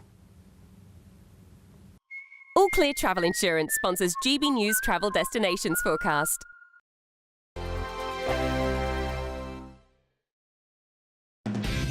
Decisions made in Washington aren't just shaping America, they're shaping Britain too. From migration to global security, from crime to health. Whatever happens in the White House today will be felt in your town or city tomorrow. That's why The Late Show is live from Washington, D.C. Cutting through the politics to show you what it all means for Britain. The Late Show live every night at midnight. Only on GB News, Britain's news channel. No matter the state it's in, this is our nation. Join me, Jacob Rees-Mogg, for a genuine, honest discussion on where we have been, where we are going, and where we are with the people who set the direction. Tune in to State of the Nation every Monday to Thursday, 8 to 9 o'clock. Only on GB News. Exciting news. Every Friday, my Patrick Christie's Tonight Show is going to have a twist to it. We're welcoming some special guests. You. That's right, on Fridays I'm going to be doing my show in front of a live studio audience because this show is about you and what you have to say. It's going to be the same big debates, same big topics, same big opinions. But every Friday night at 9 p.m, you are invited to come on down to Patrick Christie's Tonight to be a part of the action. Only on GB News, the People's Channel, Britain's news channel. At GB News, we love to hear from you, our loyal community. So drop us a line at gbnews.com/yoursay. There you can talk to each other and also to the presenters live on air. gbnews.com/yoursay, because GB News is your channel, Britain's news channel. Hi, I'm Michelle Dewberry, and my show is your opportunity to cut through all the noise and dive in headfirst to some robust debates. Ideas clash. Situation, no, isn't it? No, because the failure is you're deliberately avoiding my point. Nothing's held back. And if you think this is the end of it, wait for more. And we do not shy away from the difficult stuff. Sometimes I want to shake people and say, if only you understood. So join me on Jubes & Co. weeknights at 6 p.m, only on GB News, Britain's news channel. Mornings don't have to be tiresome, especially if you have the right company. Wake up to news as it happens, opinion and debate, and of course, a little bit of entertainment too. Because when the kettle's on, we're on. That's Breakfast on GB News, a show worth waking up for. Every morning from 6 a.m. Only on the People's Channel, Britain's news channel. We'll spread the news, you spread the word. Join me, Nana Akwe, for an informative, interactive news programme with a difference. It's fun. No, he didn't say that, Dave. I'm so surprised. I think there's an element of truth to that. Join me from 3 p.m. every weekend, only on GB News, Britain's news channel.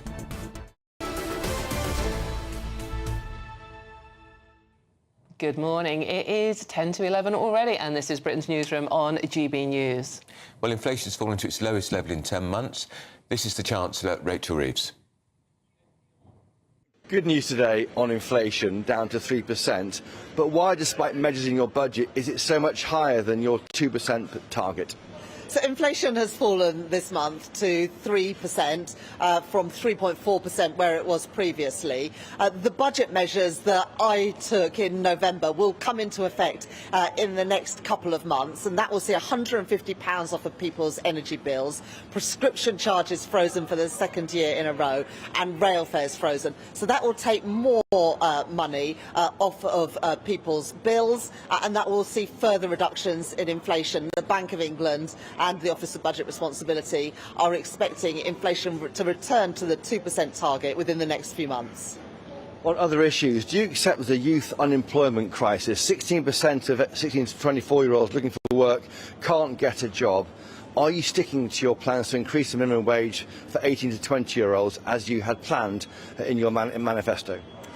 There are more people in work than there were this time a year ago, but I do recognise that there are challenges, particularly around young people leaving school, college and university. The COVID generation of young people who did miss out on so much during those years. And as a government, we are determined to do everything we can to support them. For example, through more apprenticeship places, more college places, and more support to help young people find work. But at the same time, we we value the fact that wages over the last year and a half have risen at a faster rate than prices, and that is something that didn't happen under the previous Conservative government, which is what contributed to the terrible cost of living challenges that people face. So we want to get that balance right. People deserve a fair day's pay for a hard day's work, but we also need to do more to ensure that young people have those opportunities. But our plan to bring down inflation, to bring down the cost of borrowing, that is working. We'll see more evidence of that in the months ahead when those budget measures that I took in my budget last year come through. Inflation moving back towards target, 6 cuts so far in interest rates, creating the conditions for investment and growth in our economy. But the question was about minimum. OK, that was Rachel Reeves there, who has been talking about inflation and how she's doing a cracking job. But is she actually doing a cracking job? Let's talk to Chief Economic Advisor, Centre for Economic and Business Research, Vicky Price. Vicky, lovely to see you. Thanks for joining us. Vicky, inflation has fallen. Is this good news? Should we be celebrating? Do we all instantly feel richer? It is good news, but we need to bear in mind that the way that inflation is calculated just looks at a 12-month rate. What was going on a year ago in January compared to where we are now, and also comparing that a little bit with December. So we had seen a very substantial increase in airfares in December and a few other things that contributed to the increase in the inflation by comparison to where it was a year earlier. What we've seen now is a slowdown in that. We've seen food prices coming down internationally. We've seen them also reflected in the shops here in terms of meat and cereals and bread. I mean, that's all gone down, interestingly enough, rather than just slower inflation. So that has contributed to what we've seen. So it is a very variable figure. It depends very much on what was going on a year earlier, but it is absolutely true that if you look at what may be happening ahead, there are a number of measures which this government has introduced, which are going to be artificial, if you like, bringing inflation down. But also what we're not going to be seeing is the sharp increases we saw last year in terms of water bills and water charges and council costs, council tax as well, which went up very significantly, and various other things, plus, of course, the fact that energy prices are coming down. So what we're likely to see, certainly by April, is a reduction in what households are paying on energy, helped partly by the government actually taking out the green levy, which is part of the household bill. So it's a combination of factors. It's not necessarily anything else than they have done, but I would add that another thing, of course, that is leading to this reduction in the inflation rate is the fact that the economy is moving very slowly and demand is very subdued. A lot of families, Vicky, will measure inflation when they go to the supermarket. The Chancellor's spoken in the supermarket today because food prices have fallen, but it's just the rate at which prices has fallen. Food prices are still going up. Well, yes, what is happening is that some food prices have fallen, but the overall inflation on food is still considerable. So overall, food prices are still rising and are rising significantly.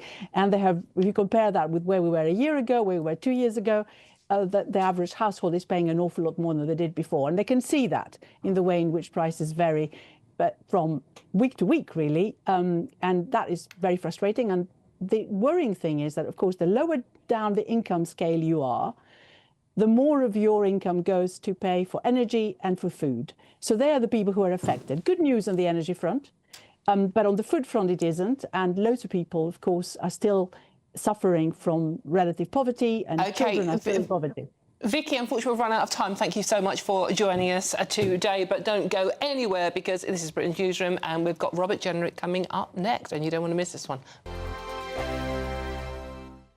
Make sure you don't miss the chance to grab an incredible £30,000 in tax-free cash. And that's not all. Courtesy of Riviera Travel, there's a terrific £10,000 holiday for two to be won. Choose from over 30 worldwide destinations like Thailand, South Africa, or even Sri Lanka. There's just 2 weeks left to enter. For another chance to win, text WIN to 63225. One entry costs £2.50 plus one standard network rate message. Or text BONUS to 63225. 5 entries cost £5 plus one standard network rate message. Go to gbnews.com/win. Entries start at £2.50. Call 0903 686 3232. Calls cost £2.50 plus your network access charge. Or post your name and number to GB19, PO Box 8690, Derby, DE1 9 Bubble tea. UK only. Entrance must be 18 or over. Lines close at 4 p.m. on the 27th of February. Please check the closing time if listening or watching on demand. Good luck. Bold. They are under no illusion. Ray. Are you a human trafficker? Boundless. I've had enough of the nonsense, and I'm not afraid to say it. Don't get us on the BBC. Every weeknight, I tear through the headlines. The smell of gasoline. Should we be worried about it? From Westminster madness to cultural war chaos. What I'm going to do now is they are throwing things out the car as we speak. Get ready, Britain. Here we go. Patrick Christie's tonight, weeknights from 9 p.m. only on GB News, Britain's news channel. Hi, I'm Michelle Dewberry, and my show is your opportunity to cut through all the noise and dive in headfirst to some robust debates. Ideas clash. Situation, no, isn't it? No, Because the failure is you're deliberately avoiding my point. Nothing's held back. And if you think this is the end of it, wait for more. And we do not shy away from the difficult stuff. Sometimes I want to shake people and say, if only you understood. So join me on Jubes and Kerr weeknights at 6 p.m. only on GB News, Britain's news channel. Join me, Nana Akwe, for an informative, interactive news programme with a difference. It's fun. No, he didn't say that, though. I'm so surprised. I think there's an element of truth to that. Join me from 3 p.m. every weekend, only on GB News, Britain's news channel. In the GB Newsroom, we bring you the news as it happens. With our team of dedicated journalists across the UK, we're ready to keep you up to date with what's happening every half an hour, every single day. Bulletins here on GB News, the People's Channel, Britain's news channel. No matter the state it's in, this is our nation. Join me, Jacob Rees-Mogg, for a genuine, honest discussion on where we have been, where we are going, and where we are with the people who set the direction. Tune in to State of the Nation every Monday to Thursday, 8 to 9 o'clock, only on GB News.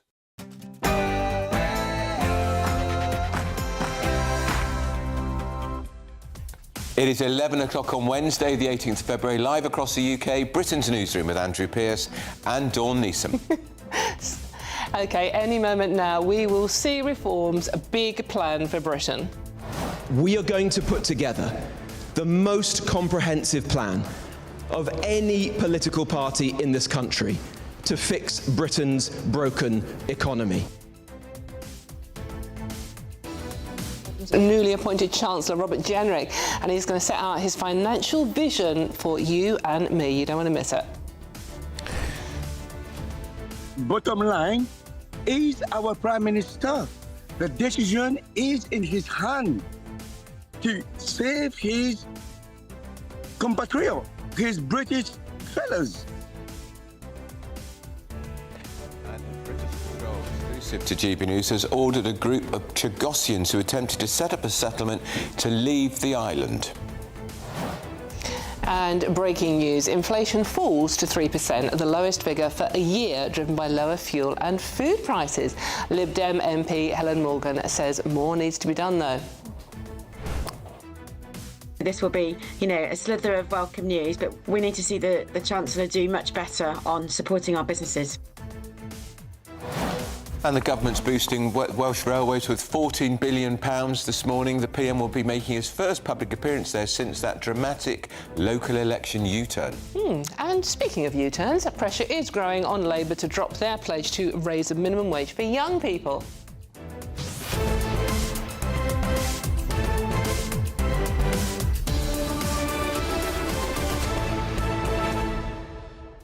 So big hour politically. Robert Jenrick makes his first speak as Shadow Chancellor, and the Prime Minister will be in Wales, where he's going to make a speech too to try and rally the troops, with some polls suggesting Wales, where traditionally Labour have dominated for the last 100 years, third place. Yes, exactly. Not looking good for them, but you don't want to miss any of this. It's going to be a fascinating hour.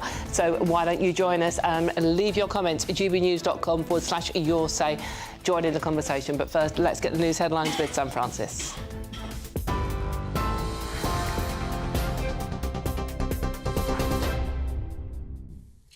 Very good morning to you. The top story just after 11. Police are assessing claims that Jeffrey Epstein trafficked victims through Stansted Airport following the release of newly published files. An investigation found nearly 90 flights linked to the convicted sex offender travelled through UK airports between the early 90s and 2018. Some women say they were abused. The former Prime Minister Gordon Brown has urged police to urgently re-examine the allegations, while the National Police Chiefs Council says forces are reviewing new information. Essex Police, meanwhile, say assessing the materials does not necessarily mean a full investigation will follow. The Prince of Wales has spoken out about taking time to understand his emotions as he called for more men to talk openly about mental health.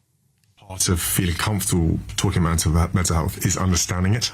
And if you've got guys who have really gone about trying to really learn about what feelings are, why we feel like we do, what can we do about it, that's part of the conversation too. We need more male role models out there kind of talking about it and normalising it. Well, speaking on a special episode of the BBC's Life Hacks, Prince William said more male role models are needed to make conversations second nature. The Prince's Royal Foundation is also contributing £1 million towards a new national suicide prevention network, bringing together organisations across the UK. He said checking in with yourself and sharing feelings can help people through difficult moments, and added that mental health crises are often temporary. Inflation has fallen sharply today, its lowest level since March last year, with the rate falling to 3% in January, according to the Office for National Statistics. That is down from 3.4% in December, putting inflation back on a downward path in line with forecasts. Falling petrol prices helped to drive the drop, with the average price down by just over 3 pence per litre. ONS chief economist Grant Fitzner says cheap bread, cereals and meat also pushed the rate down, though hotel stays and takeaways rose. The Chancellor Rachel Reeves has said this morning that cutting the cost of living is still her #1 priority, and added that the government's economic plan is the right one to bring inflation down. Well, earlier today, we heard from the Liberal Democrats' Helen Morgan, who told us the news is good news, but long overdue. I spent yesterday in the constituency meeting with businesses. They feel quite bleak about the future. They feel that the jobs tax has caused them a lot of problems. They're struggling to recruit in some instances. I think there's a lot of gloom out there about the economy. So this will be, a slither of welcome news. But we need to see the Chancellor do much better on supporting our businesses. Well, let's just bring you some breaking news coming to us from the Crown Prosecution Service, confirming that 6 Palestine Action activists are set to face a retrial on criminal damage charges over a break-in at the UK base of an Israeli defence firm. That news just coming to us in the last few minutes. The group had been on trial over claims that they drove a prison van into Elbit Systems' Bristol factory and used sledgehammers during that protest. All 6 were cleared of aggravated burglary, while some were found not guilty of violent disorder. Jurors couldn't reach verdicts on several charges. After taking more than 36 hours to deliberate, 5 defendants granted bail, 1 remanded in custody, as that case is now set to return to court. So 6 Palestine Action activists set to face retrial on criminal damage. And a British man has sadly been killed in an avalanche in the French Alps. Mountain rescuers were called after the avalanche struck a group of 5, with a Polish skier also pronounced dead. It comes just days after 2 other British men were among 3 killed in a separate avalanche. Authorities have launched investigations into both incidents as warnings remain in place, with thawing conditions expected to keep the risks high. Those are the 11 o'clock headlines. Plenty more still to come with Andrew and Dawn.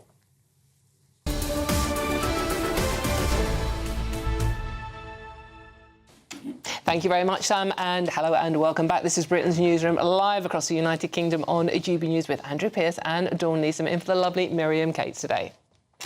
Well, we're about to hear a major speech from Robert Jenrick. He is the reformed Shadow Chancellor. They are being quite cheeky by saying that Shadow Chancellor, because normally the Shadow Chancellor is for the official opposition. You would normally be economic spokesman, but Nigel Farage says we're the official opposition. Nigel Farage is on stage now. He would be introducing Robert Jenrick, of course he will, and this will be a keynote speech. I talked to Jenrick's office yesterday and they said it's going to last about 30 minutes and it's a major speech. setting out economic policy. We know a couple of things already, don't we? That independence of the Bank of England is going to stay, and also he's going to keep the Office of Budget Responsibility set up by George Osborne. Do you think it was the right choice to make him Shadow Chancellor? Because I imagine Zia Youssef and Richard Tice would have liked that job. I should think Richard Tice feels a bit pushed out because he's been behind Farage right from the very start. But I think, you know, where there's method in the madness. He's very experienced. He can turn and say, I've got the experience of doing this. I think his key phrase, as I read it in one report, is, we'll give you a hand up, not a hand out. So that's the policy which he's going to reform the economy, you know, incentives to get people back into work. But his other big phrase is, you know, I'm going to bat for alarm clock Britain, which is exactly Nick Clegg's great statement. Nick Clegg said that in 2011. I know, but isn't it interesting that they haven't appointed anybody as Foreign Secretary? OK, that is to come. Stephen Pound and Mike Parry are going to stay with us. We're just going back to Nigel Farage now. And to rebuild their lives. There are a further 300 Chagosians living in the United Kingdom ready to go at a moment's notice once the settlement is viable.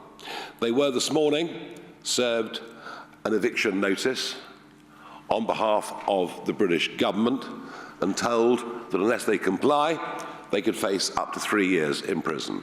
Just think that through.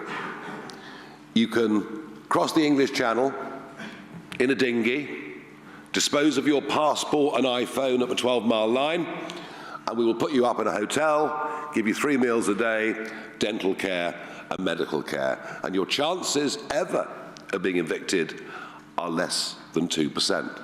And indeed, even on Diego Garcia, illegal immigrants arrived on Diego Garcia some years ago, and they were looked after, houses were built for them, schools were built, and yet this attempt by a group of people to reclaim their birthright, their rights of national self-determination, are being thwarted or threatened by the British government this morning. What about their human rights, Lord Hermer? What about them? What about their right to a family life? We are looking right now at every possible legal avenue we can to support these people and their brave quest to rebuild their lives as Chagosians. Thought I'd get that out of the way because I know the news channels wanted a comment on it. Now, as I say, today is the first rollout, and it'll be Robert Jenrick, our Shadow Chancellor. You can expect all of the others to come out and do their press conferences and set out their terms over the course of the next 2 weeks.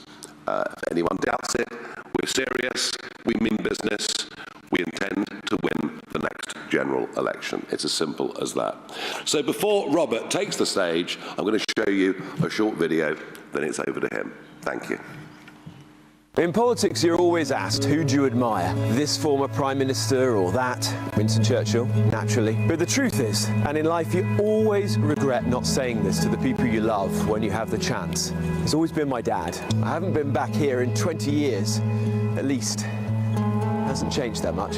I used to do my homework in the office up there. We didn't have a computer at home. No computer at home. Try telling that to my girls. And on Saturdays, my sister and I used to clean the brass on the frets, and we used to smell of Brasso all weekend. My dad was born in Manchester. Left school at 16. The Hall by Nigel Farage. It is Robert Jenrick talking about his upbringing. He's a man from Wolverhampton, although you can't tell that from his accent.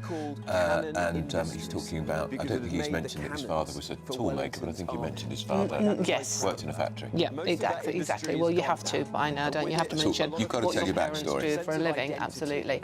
But we are waiting to hear Robert Jenrick address the gathering there live, and he will be taking questions as well, unveiling the fiscal policy, which we understand is vowing to keep the OBR and the Bank of England independent. So we will wait to hear what he has to say on that one to confirm it. But it's very interesting he got the job in the first place. So far, all he's said is nothing's going to change.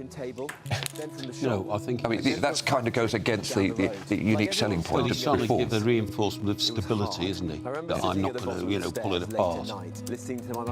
But then if they did get power, they could do anything after that.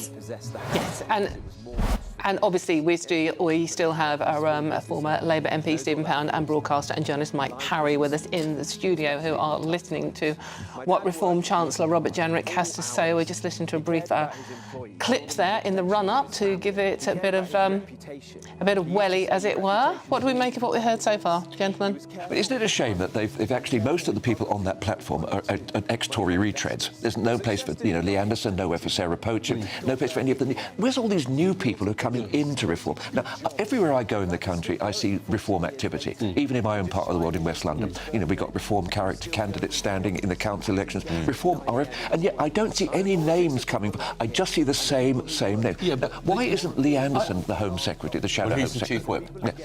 Very important. Sorry, you've got 8 MPs. You don't need a whip. I mean, I don't see it as a retread like you do, Steve. And I see it as, you know, somebody who's supported the Conservative Party all his life now has somewhere else to go. And I think it's very clever that some leading lights in the Tory Party have gone there, because I don't think they're defectors. I don't think it's retread. I think, look, I'm sticking with my beliefs. It's the Conservative Party that's moved away from me. That's always saying that I've not changed what my party has. No, hang on. I'm going somewhere now which I think has the same values as me. I don't think there's anything questionable about that. Well, I still think that they should have, you know, Lee Anderson has done the hard yards, he's done the hard work. Yeah, I agree. He's fought and won a seat, you know, and not many of them have done that. Sarah Poachen's done the same.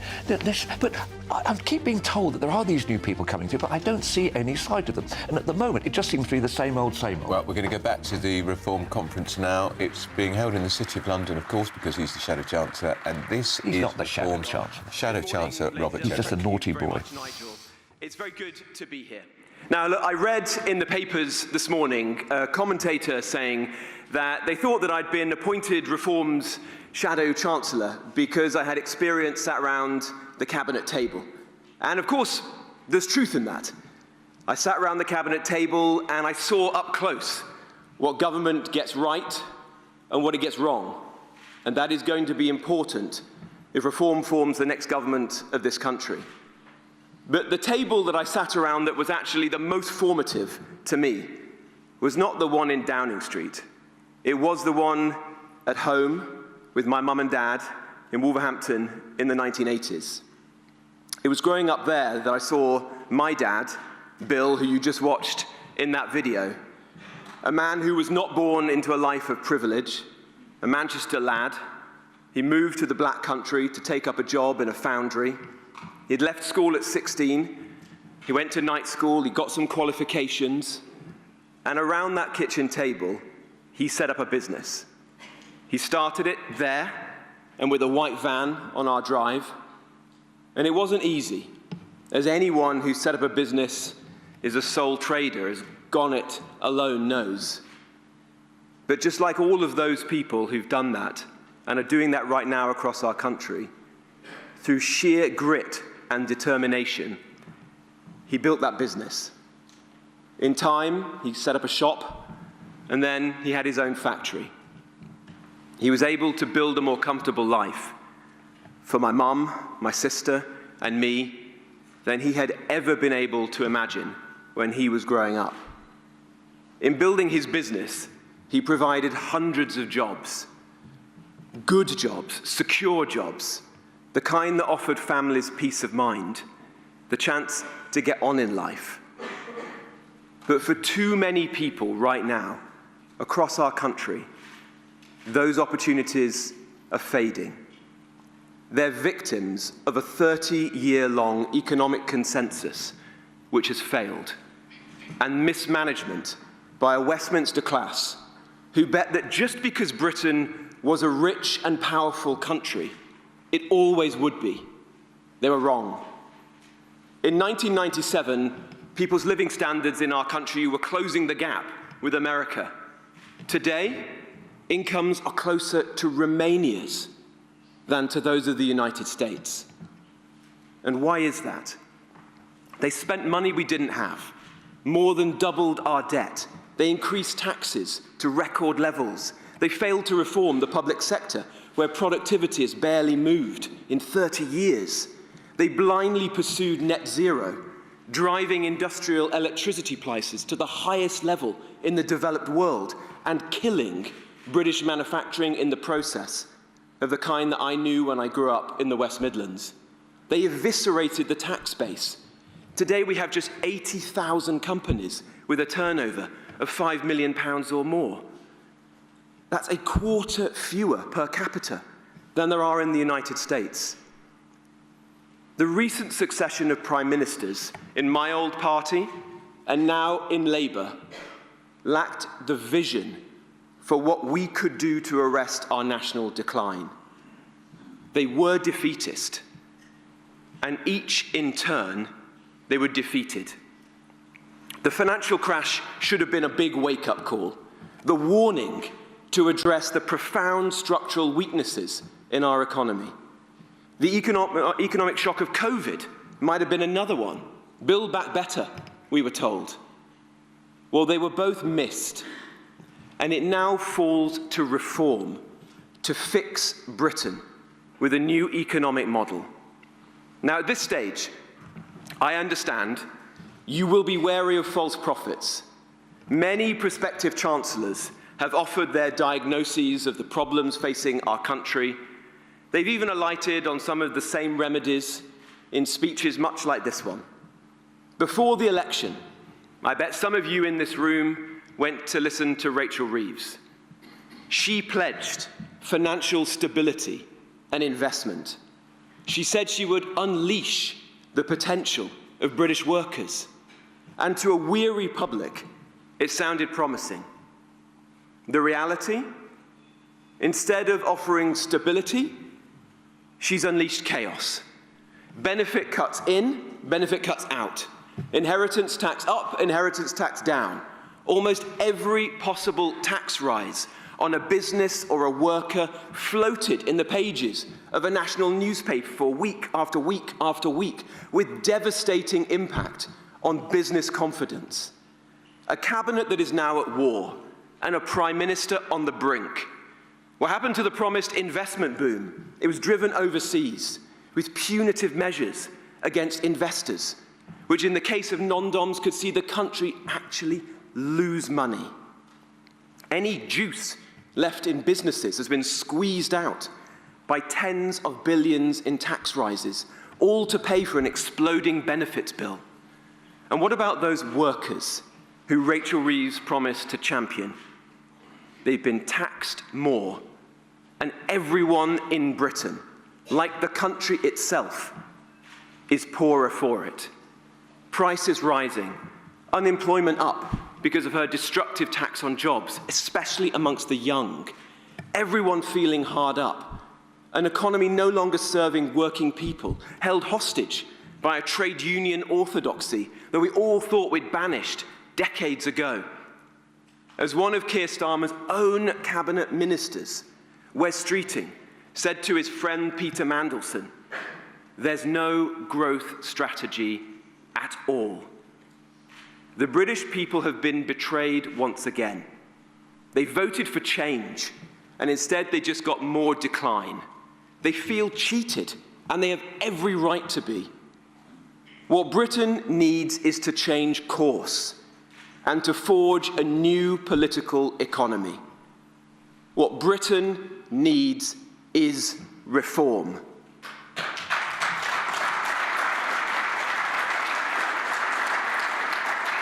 Now, today I'm here to explain Reform's approach to the economy.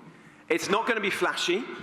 Some of it is rather technical, so I don't think we need the fireworks and the smoke machine on this occasion, Nigel. Sorry. But it is important. Firstly, Reform believes in fiscal responsibility. We believe Britain's rising debt must be brought under control. Why? Because right now, £1 in every 13 you pay in tax is spent just on the interest on the country's debt. It means we spend more on servicing debt than we do on our schools and defence combined. This year, the cost of borrowing reached the highest level since 2008, far above the level of the so-called mini-budget. Now, Andy Burnham recently said that the government shouldn't be in hock to the bond markets, that it should ignore the flashing red lights. Well, I say the opposite. If you need to borrow money to fund your spending, then you need to convince the lender that you have the wherewithal to pay it. I say to the bond markets that we respect you. The bond markets force governments to face up to difficult trade-offs. Reform welcomes that. Successive governments they've changed, they've broken their fiscal rules, all out the window. They've created what some have coined an idiot premium, where lenders simply don't trust the UK's word. That is costing taxpayers money. So it's got to end. Reform will prepare strict fiscal rules, will take advice from market participants in the period to come. We will instill a fiscal discipline that has been sorely missing, spending only what we can afford and never saddling future generations with the bill for our own profligacy.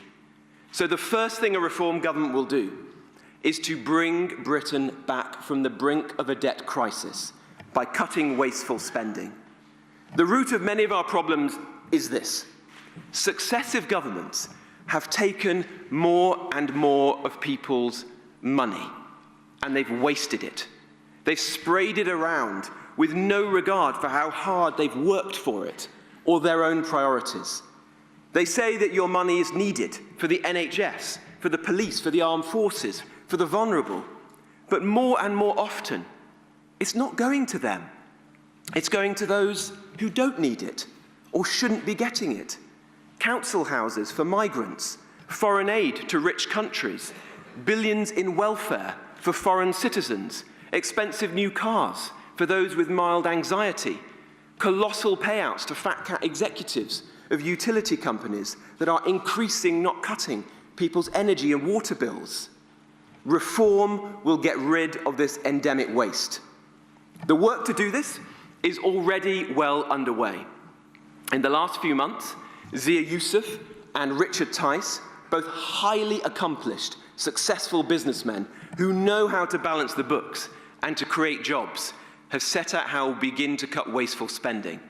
Reform will make £25 billion in annual savings through measures including ending use of universal credit for foreign nationals, raising the immigration health surcharge and capping foreign aid at £1 billion. Because under a reform government, the interests of the British people will always come first. Additionally, Danny Kruger's plan to streamline the civil service will generate £4 billion in immediate savings from averted salary costs, plus £1 billion in averted pension liabilities for future taxpayers. Reform will be careful with taxpayers' money. Your money, because that is what it is. And we'll never forget that.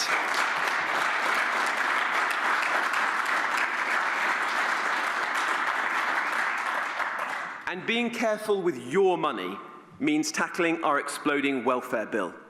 Look, in 2010, the Conservatives undertook commendable reforms to our welfare system. But as time went on, they let it completely spiral out of control, and it's got much worse under Labour. Reform will always protect the vulnerable, those who've worked hard but fallen on hard times. But on current course, 1 in 8 people are set to claim disability benefits in 4 years' time. That's almost 9 million people. The number claiming disability benefits for an attention disorder has more than doubled since COVID. We all know a significant number of these claims are spurious, and that we're just now giving up on over 500,000 young people who are being discarded as unfit to work. So our benefit system is broken. That's not fair, that's not right, and it is an economic and a moral disaster. That's why I commit to you today that if we win the next election, reform will defuse the benefits bomb that is set to bankrupt Britain. We are developing the most comprehensive plan for welfare reform in British politics. Better, more serious, more rigorous than any other of the parties. and we will be setting that out in the months ahead. We will stop those with mild anxiety, depression, and similar conditions from claiming disability benefits, and instead do everything we can to encourage them into the dignity of work.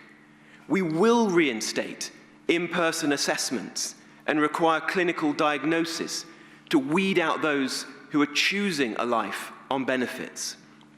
We will end the abuse of the Motability Scheme, where expensive cars are handed out for conditions like tennis elbow and paid for by working people who could never afford those same cars themselves. And we will make sure that only British nationals can claim benefits in the first place. But we need to go further, because at the moment, the system is not fair to those who pay for it.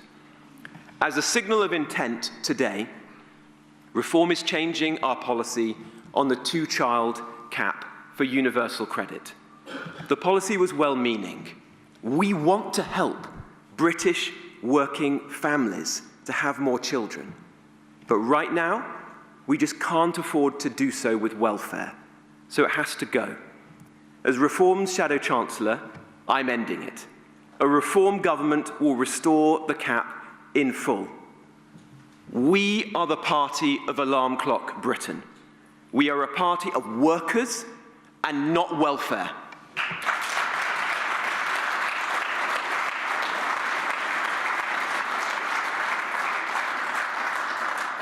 And because we're confident about the approach that we're going to take, we are very happy to have others mark our homework.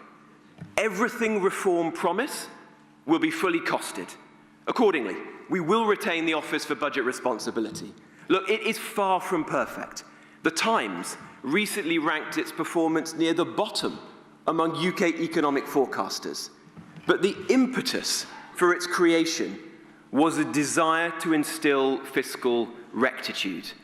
And that is something that at Reform, we wholeheartedly endorse. So rather than abolish it, we will reform it. The OBR has consistently overestimated the short-term benefits of migration, and they've downplayed its long-term consequences. They've underestimated the dynamic effect of cutting taxes. So we will break up that cosy consensus and ensure it has proper diversity of opinion. We'll run competitions for super forecasters to join the body and pay proper competitive salaries to those who can most accurately forecast the impact of Treasury decisions. And we'll take a similar approach to the Bank of England. Under Reform, the bank will remain independent. The bank has served our country for over 300 years and has been a model for central banks the world over. But the bank must perform better. Its core mission is simple: keep bills down. And yet, for 52 of the last 56 months, inflation has sat stubbornly over its 2% target. Now, that's not all the bank's fault. Furlough played a part, as has some of the excessive public pay settlements. But the bank has taken its eye off the ball. So we will strip the bank of distractions which have been loaded onto it, and that includes the requirement for the bank to help the transition to net zero. The bank must be a more open institution, and the private sector properly represented on the Monetary Policy Committee. But the fact that the bank will remain independent under Reform will never stop us holding them to account for their mistakes, like the excessive quantitative easing after the financial crisis and during COVID. Reform's interest will always be keeping inflation low, because we are a party of working people, and that is how we keep working people's bills down. But it's not just stubborn inflation that's leaving working people poorer right now. The state is taking more of their money than ever before. Reform believes that taxes are far too high, and that cutting it is crucial to generating economic growth. We see the value in doing so wholesale, where tax clearly disincentivizes work and investment. and in a targeted way to spur investment in the growth sectors of the future, like the biotech industry. We've already set out how we will save businesses like pubs and farms from taxes that are making their business model impossible. We want a simpler, fairer tax system that incentivizes work, saving, and investment. That means fixing the absurd marginal tax rates that many people face in our country today. So we do intend to review the tax code in a program not seen since the landmark reforms of Nigel Lawson. But we also understand that we can't make tax cuts while running a huge deficit in the vain hope that the Laffer curb alone will do the hard work for us. That is why Nigel drew a line under the previous tax and spend commitments reform had made. As he said in his banking hall speech last year, given the dire state of debt and finances under Rachel Reeves, previous assumptions are no longer realistic. We will never make promises we can't keep to the British people. So we'll only cut taxes when we have generated the fiscal headroom necessary to make those tax cuts sustainable. And to those who question our approach, let me say this. We have seen what happens when this economic rule is ignored and fiscal discipline is thrown out of the window. Liz Truss went down the path of wild spending splurges alongside big tax cuts. The result was chaos. Mortgage payments soared. Working people suffered. Today, I give you my word that a reform government will never play fast and loose with your savings.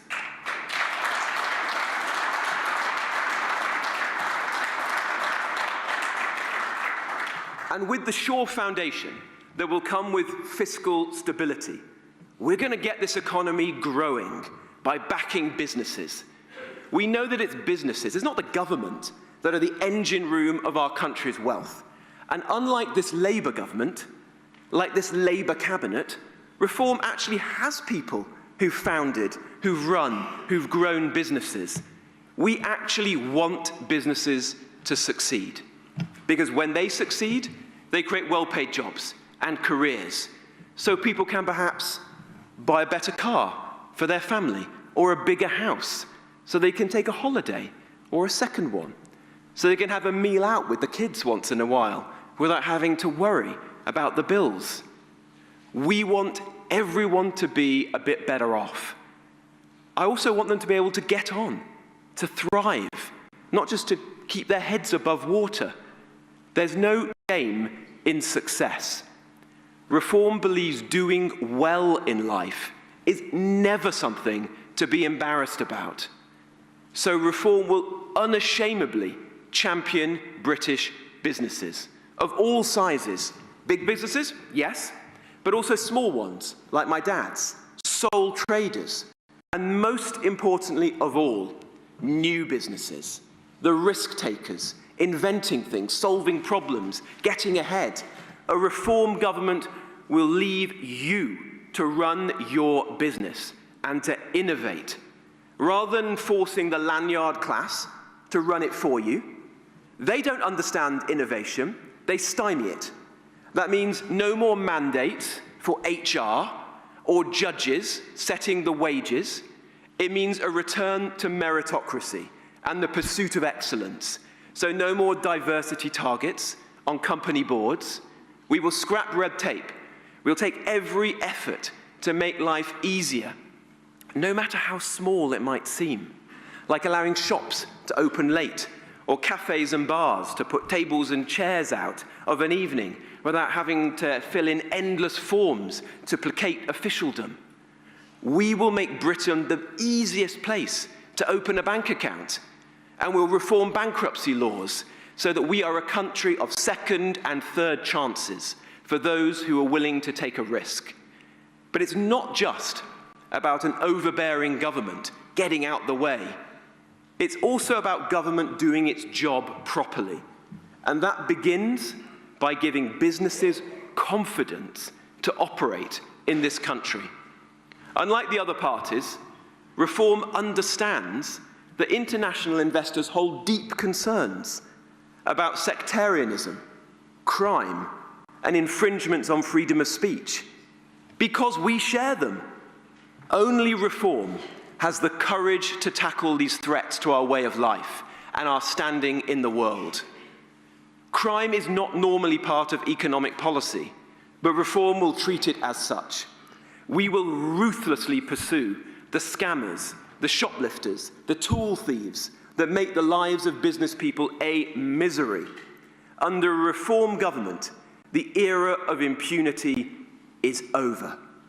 It's time we had the backs of hard-working people who do the right thing, and they know reform will.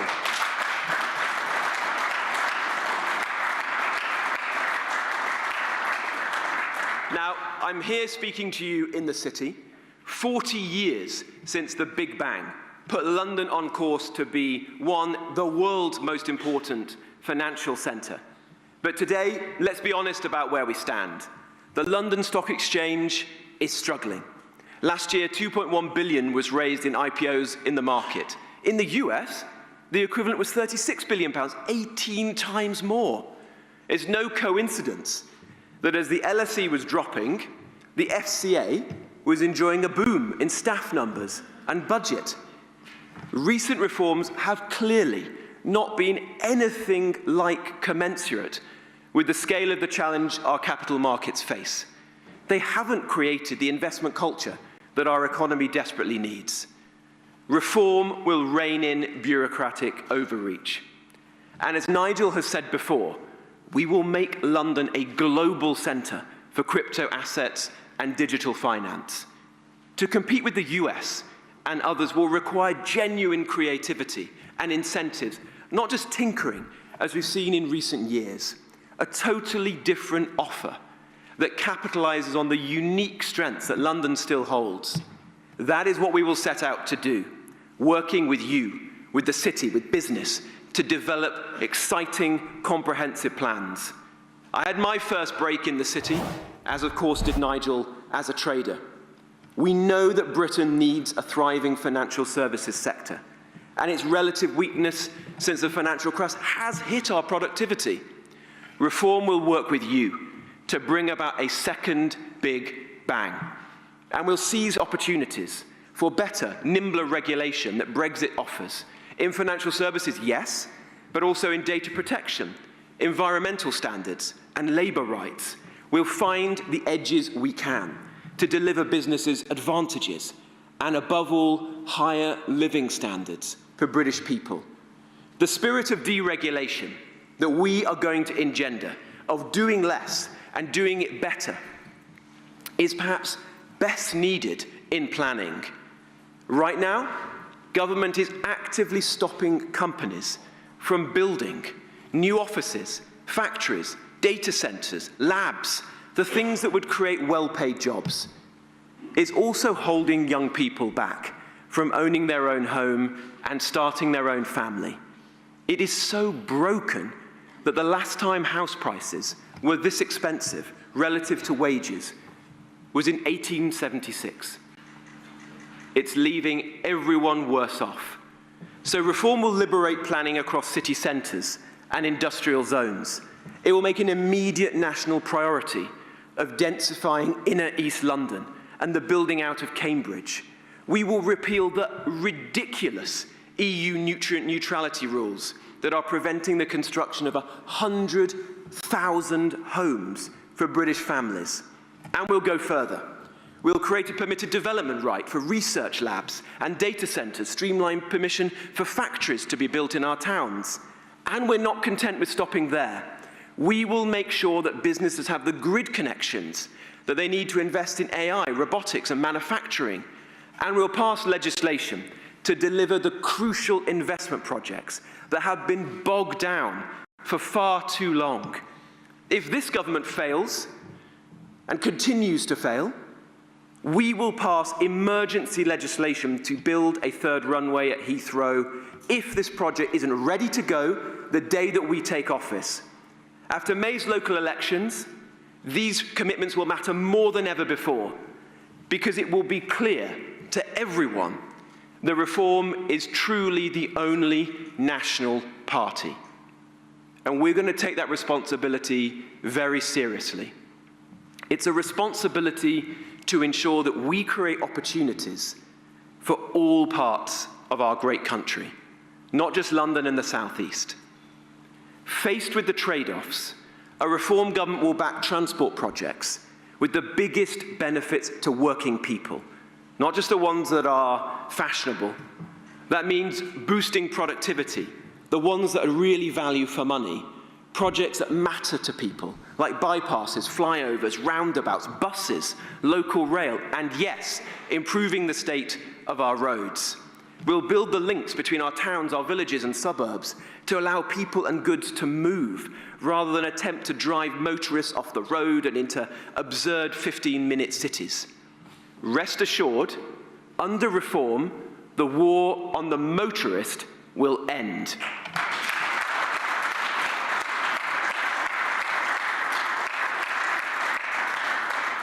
And a precondition for turning our economy around is the understanding that cheap energy is the driver of prosperity.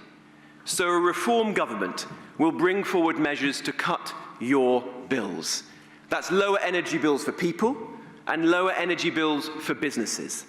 That requires a fundamental change to our energy policy. When Westminster got swept away with net zero fanaticism, Richard Tice was a lonely voice of common sense. He saw, when most other people didn't, the fictional claim of hundreds of thousands of new green jobs. And that is why you can trust Reform to scrap the impossible targets that are driving energy costs through the roof. The farce of paying vast amounts of cash for intermittent and unreliable energy delivered at the wrong times. As Richard has announced, we will make full use of the gold buried in the North Sea to keep the lights on and to bring in tax revenue. We will rapidly scale up Britain's nuclear fleet to provide new, cost-effective, reliable sources of power, including by implementing the Fingleton Review of nuclear regulation in full. The result of these policies will be to help cut energy prices, the conditions that we need for Britain to reindustrialise, restore our proud industrial heritage, create good jobs for British working people again. And above all, Reform will change the country's economic strategy so that it serves you, the British people. So alongside the fiscal and the regulatory reforms that I've outlined, we will build a more resilient workforce. This will mean radically changing the scale of immigration, and it will also mean changing the makeup of those who are coming here. As Zia Youssef has already set out, and will do so more in the coming days, Reform will ensure that any new arrival is a net contributor to our economy. We want tens of thousands of the talented Brits who have emigrated in search of better opportunities and lower taxes to come back home and to contribute to our country. And trust me, under Reform, they will come back.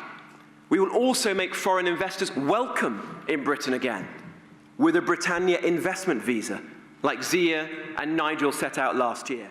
Undo the economic self-harm. So that is the new Chancellor, spokesman, call him what you will, for Reform, Robert Jenrick, making his first speech. It's a lengthy speech, Dawn. It has to be said, it is like 35 minutes now. But we are now going to live, where the Prime Minister is taking questions from the public. That's Keir Starmer still. He's in South Wales, and that is with him Ellen Ed Morgan, who is the First Minister in Wales for now. We'll get the buses to link in with the trains, and lots of people use buses in Wales.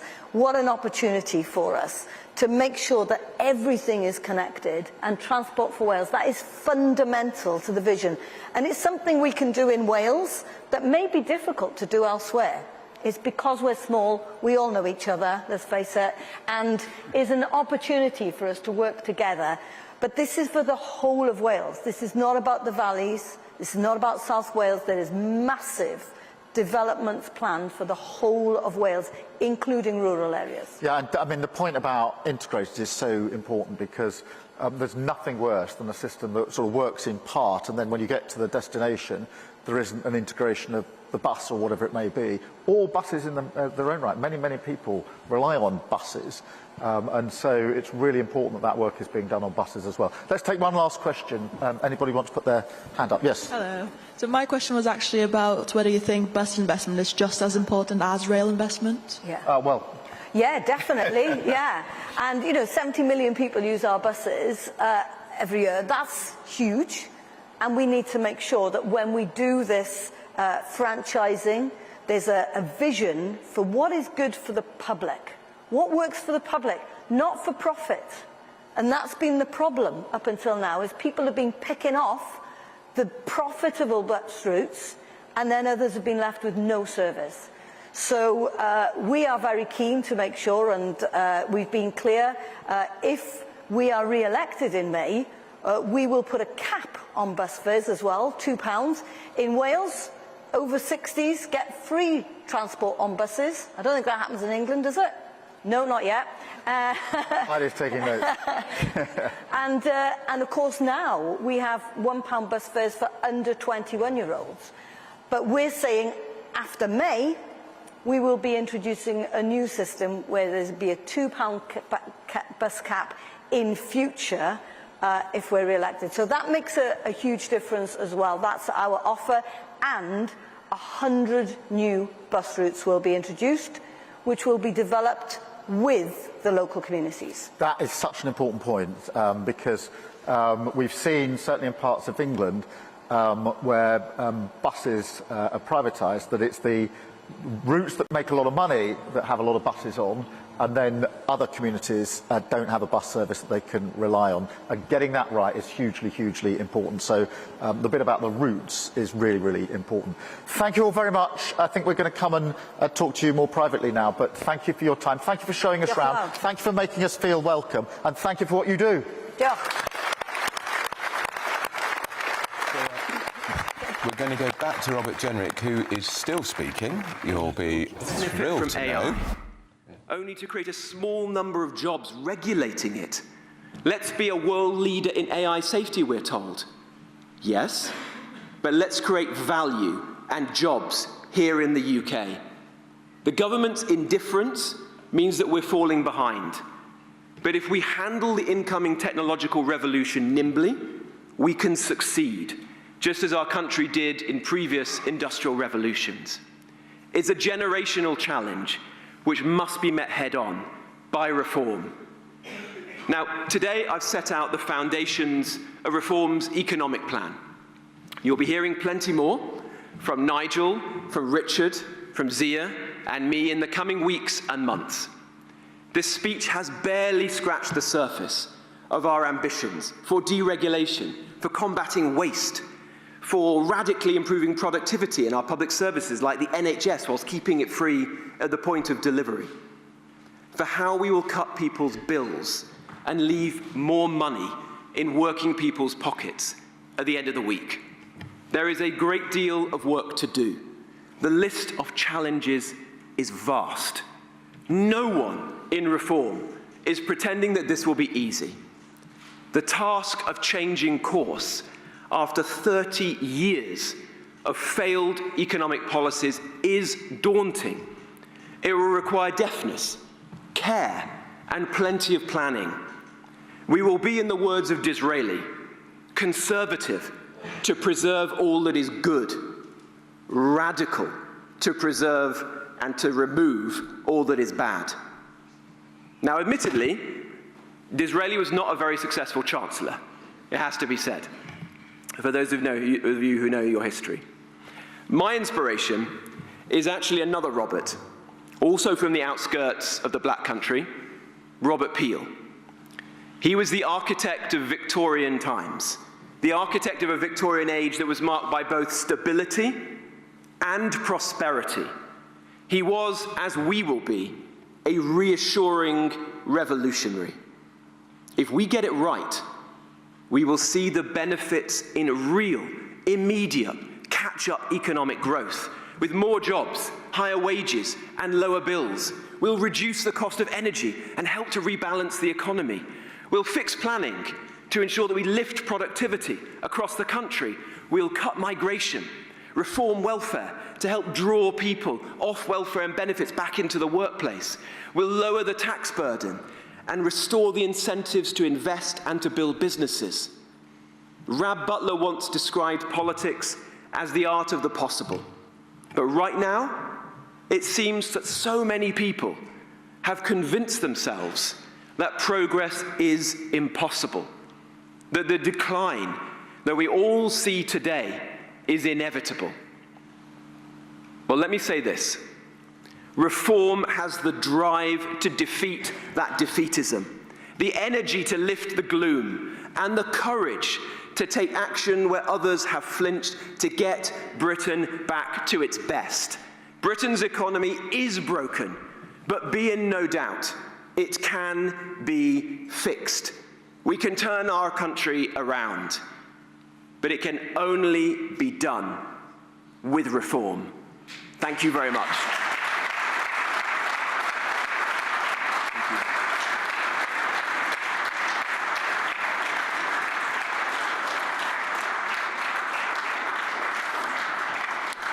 Well, thank you very much, ladies and gentlemen. We're going to have some questions from the media now. And the first one I have on my list is Keith from GBNews. Keith.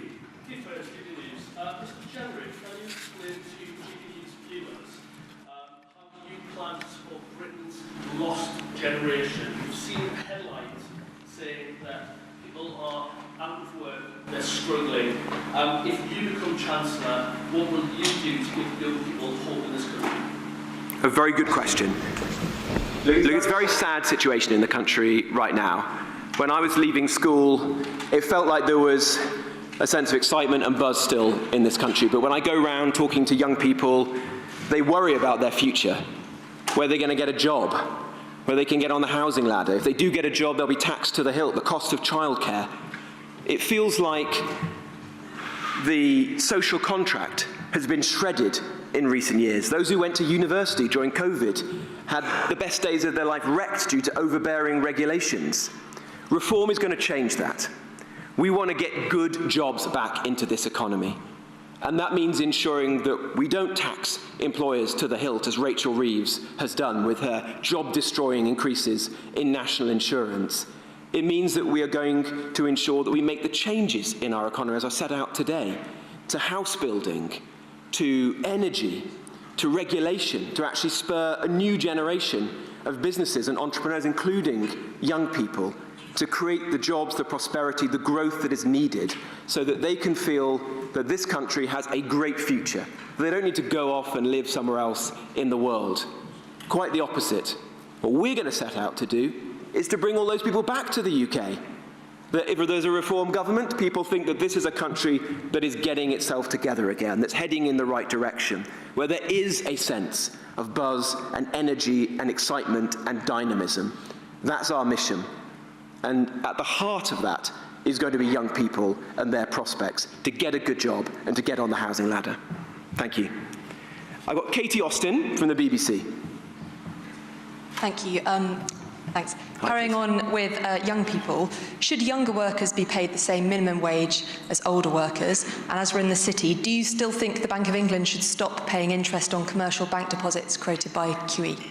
Thanks. Well, on the second point, I think there's a very legitimate issue there, which Nigel set out in remarks that he made at Davos, and we're going to be giving that careful thought. Well, you've seen in the speech that I've made today, everything that we do in the months and the years ahead is going to be the result of careful, strategic consideration, talking with market participants and coming forward with serious, robust policies. And we want to ensure that the City of London thrives again. You know, I had my first job in the city, Nigel did, at the heart of reform, and a number of people, like Zia and Richard, who have built highly successful businesses. We want to see this be the world's greatest financial centre, and it pains us to see what's happened in recent years, to see the London Stock Exchange on its knees, to see good jobs lost, not just to the United States, but actually losing out in a way we could never have imagined to competitors in Europe. Who would have thought there'd be a more competitive tax regime in Greece or Portugal than there is in the UK today? That entrepreneurs will be going to live in Milan because they think that Italy is more stable than the UK. We're going to change that. As regards to young people, I think Nigel was one of the first to say when Rachel Reeves proposed increasing the minimum wage for younger workers that that was concerning because youth unemployment was a serious problem. You know, there's 250,000 jobs for young people have been lost since Labour came to power. For the first time this century, youth unemployment is now worse in the UK than in the EU. We all used to say that one of the good things in the UK was our youth unemployment versus those of European economies because of the structural reforms that had been done by prior generations. But that appears to have been reversed now, undermined by this Labour government. So we're going to think very carefully about how we can support more young people onto the housing, into the workplace. And yes, what they are paid is important in that equation, because we all remember our first jobs. And you only have to go around the country today and talk to people, particularly in hospitality, who are struggling enough as it is and are asking, can we afford to take on somebody to work in a pub or a cafe or a restaurant who is a younger worker? Or should we perhaps choose somebody who's slightly older, a 25-year-old who's got more experience of the workplace? These are economically harmful decisions that were not thought through by Rachel Reeves, and I'm going to be holding her to account for them. Now, we've got Alex Rogers from Sky News next. Alex. If you go ahead and scrap the Equality Act, do you intend to replace it with your own legislation that still enshrines some of its protections? And can you guarantee that no one will lose their job because of their sex, ethnicity or disability under your plans? Thank you. Yeah, so Suella Braverman will be setting out more details on this in the coming days. But let's be very clear. Over generations, a succession of important pieces of legislation were passed in this country to protect workplace rights, whether that was the Equal Pay Act or the Disability Discrimination Act. And we want to see those rights protected and handed on to future generations. What undoubtedly has been harmful to the way government works, to the way our economy operates, and to our society are the reforms that were taken forward by Harriet Harman in the final weeks of the Brown government when it was on its knees and on its way out, creating the public sector equality duty, for example, things that have led to perverse outcomes, like the Bank of England creating an internship scheme which white working class boys are not able to apply for. Well, I represent a working class town in North Nottinghamshire. And imagine me going to schools there and seeing kids who've been brought up in tough circumstances on a council estate in a former pit village and saying to them, oh, you can't apply to GCHQ or to the Bank of England or to an investment bank for their internship scheme because you're privileged, or because there's a piece of legislation that allows that to continue. That's not sensible. That's not common sense. And we want to change that and ensure equality before the law is the guiding principle in this country once again. Now, I've got Sam Merriman from the Daily Mail. Sam.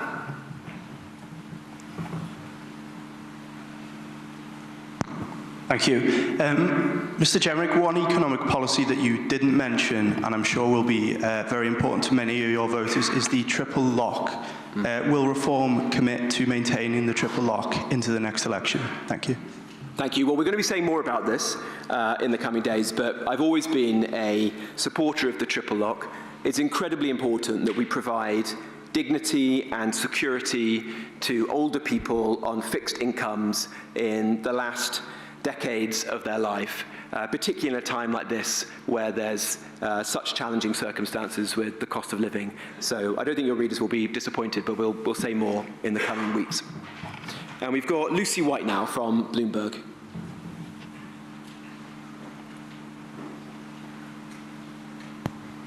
Thank you. You have spoken a lot about the policies that are being proposed by your colleagues, Richard Tice Zia Youssef, Danny Kruger. But the policies that you've talked about today that have come from you are a lot along the lines of sort of fiscal orthodoxy that reformers always claim to eschew. Do you have any ideas of your own that you might be thinking about soon that will sort of shake up the city in any way? And if I can ask as well, on fiscal rules, do you have any yet? Do you have any idea what your fiscal rules might be? Well, on the second point, we're not going to make up fiscal rules on the first day in my role as Shadow Chancellor. That would be the opposite of the approach that we're taking. As I hope you can see from what I've said this morning, we're going to be deliberative. We're going to be careful. Successive governments in my adult lifetime have made fiscal rules, they've changed them, and they've broken them. All the while, the public finances have ended up where they are today, in a mess. So we're going to talk to market participants, and we're going to develop strict, world-class fiscal rules ahead of the next general election. As regards to the policies I've set out today, well, look, I think these are radical policies. And if you don't see that, I'm surprised. We're saying that the economic and political consensus that this country has had, probably since 1992, is about to change because it's failed comprehensively and it's let down the British people. It's been an economic consensus predicated on mass migration. Well, that's going to go. And we're going to ensure that we are the grammar school of the Western world, where we only invite in the best and the brightest who are genuinely economic contributors to this country. And as a result of that, businesses will have to invest in the productivity of their own workers, technology, better skills, robotics, the things that will drive the economy forwards. We're saying that net zero was a disastrous mistake, peddled by governments of both political colours, put on acid by Theresa May and Boris Johnson, and that is gone. And instead we're going to go for cheap and reliable energy to actually make this country competitive again in the world. We're saying we're going to bring forward serious welfare reforms, not the ones that were written on the back of a fag packet by the Conservative Party in opposition a few months ago, but detailed ones. And we're prepared to take on difficult things, to think again sometimes, like I said today, where we've chosen to say we'll bring back the two-child benefit cap in full. Not that our previous policy wasn't well meant. Of course we want to help British workers to have families. But we're also aware that we've got to live within our means and we've got to find ways other than welfare to help to support them to fulfill their dreams. And we're going to pursue serious deregulation in all sectors, from small businesses right the way up to the city. And we're going to be spending the weeks and the months ahead developing those policies. But you can be assured this is going to be a big change. And the balance we're going to strike is exactly what I set out at the end of my remarks. We're going to be conservative when it comes to preserving what's important, like fiscal responsibility and stability in the economy. We're not going to do the mistakes that Liz Truss and Rachel Reeves have done, but we are going to be radical where we need to be to shake up this economy, shake it out of its malaise, and get it going again. That's the balance we'll strike, and it's the right one for this country right now. Now, I've got Alistair Lyon from City AM. Alistair. Hi. Nigel Farage yesterday spoke about backing national champions, sort of taking stakes in British companies, and I actually interviewed Zia Youssef, who floated taking a 10% stake in Rolls-Royce. Are there any other companies that you've sort of got your eye on? And how do you reconcile that with your promise just now not to pick winners and to leave businesses alone? Well, I think I was very clear in my remarks about what our approach is in this regard. We don't believe in picking winners. What we do believe in is that there is, in the world today, an interplay between security and economics, which only the most naive would choose to ignore. And it surprises me that some are doing so, particularly in the Conservative Party, if you listen to the remarks in recent days. Those industries, like steel, like car making, like defence, we've got to ensure we salvage them and that we preserve strategically important industries. And we also won't be taken for a ride in the world. So if countries, particularly China, want to cheat the system, dump goods on our markets, then we'll respond accordingly. But we're going to take a wide-eyed approach that protects British jobs and ensures that we can reindustrialise in the sectors, the very specific sectors, that are critical to the future of our national security, principally, and our economy. I'll go to Martina back from The Sun. Martina.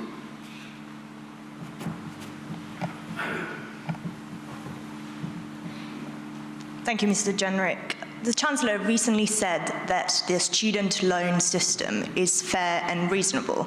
Do you agree? And if you don't agree, what will the reform government do to ease the burden for graduates? And just quickly on the triple lock, based on what you've just said, it does seem like you do not agree with Nigel Farage that its future is up for debate. Could you clarify, please? Thank you. Well, I think I was very clear on the triple lock that we're going to be saying more in time on that, but we're always going to protect pensioners. We're always going to protect pensioners because we want them to live in dignity and security. And we appreciate how life has been tough for them as a result of the bad policies of both the last Conservative government and this one, energy prices, for example, that's put immense strain on their budgets. With respect to students and student loans, look, the system is a mess. The rates of interest have been usurious recently, and the system has been set up to fail. I mean, you've actually got foreign citizens claiming student loans right now, costing the British taxpayer hundreds of millions, potentially billions of pounds, rather than that money going on skills training for our own people. We're always going to put the interests of the British public first. And we also want to ensure that our universities actually focus on what matters. Yes, some should and must be world-class institutions, and we take great pride in that. That is critical to the future of our economy. But we also want to see many of our universities get out of the market of Mickey Mouse degrees and focus on skills training for British people, particularly helping their own economy, the regional economies, to be in a stronger footing than they are today, and supporting apprentices and good quality vocational and technical degrees, exactly as Suella said in her remarks yesterday, and we'll be saying more of, I think, in the future. Very good. We've got Peter from The Telegraph. Thank you. Two questions, if I can. Really quickly, you mentioned some sort of competition to join the OBR as if you would be a super forecaster. Can you give us a little bit more detail around what that might look like? And just one more. Last month, your leader, Nigel Farage, said the OBR is a Blairite-style quango, effectively dictating to elected politicians what they should or should not do. Was he wrong? Well, on the point about who's staffed at the OBR, look, the OBR can't be a retirement home for people who worked at the Resolution Foundation. It's got to be for genuinely talented people who are able to produce world-class financial models. As the Times reported recently, I think the OBR was ranked second from bottom of all the forecasts in recent times. So only a fool would say that things have gone swimmingly at the OBR recently. We're going to change that. It means bring in people who have the skills that are necessary. And yeah, it does mean some competition to ensure that we actually get the right models so they're providing the right advice to the Chancellor of the day and the budget process works well. We saw, I think without question, the worst budget process, I'd say in living memory, possibly ever, with Rachel Reeves' budget, where she went month after month, floating new tax rises, getting supposedly new forecasts, frankly lying about what the forecasts were when she went on the media to scare people. That's got to come to an end. So we're going to work with the OBR to reform it and make sure it's fit for purpose. But the broader point I was making is this. What was the reason for the OBR being created? Well, maybe there was some politics in it from George Osborne. Shock. But it was also because under Labour, under Gordon Brown, people had lost faith in some of the Treasury's own numbers, and there was a need to instill fiscal rectitude. And we believe in that. We're not scared of that. We want to ensure that we have fiscal stability, we have financial responsibility, and we believe in sound money. So we're going to work with the OBR, make it a better version of itself, and ensure that we have sound money at the heart of government policy going forwards. Daisy, please, from the Times. Thank you.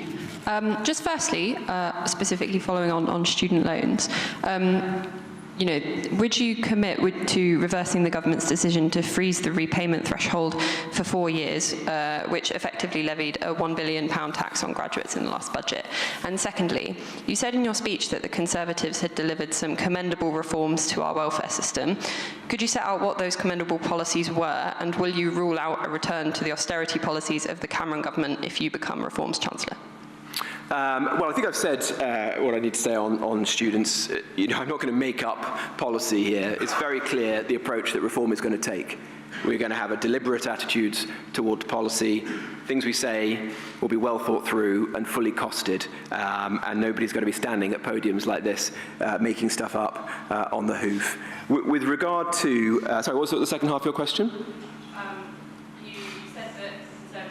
Oh, welfare reform, sorry, apologies.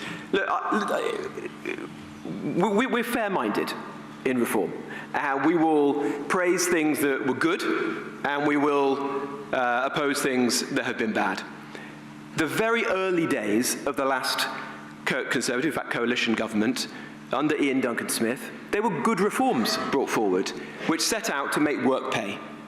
And as a result of that, the economy improved. There were more disabled people, for example, who were helped out of welfare and back into the workplace. Youth unemployment came down and remained relatively low compared to our competitors. And overall, employment levels were good in the country.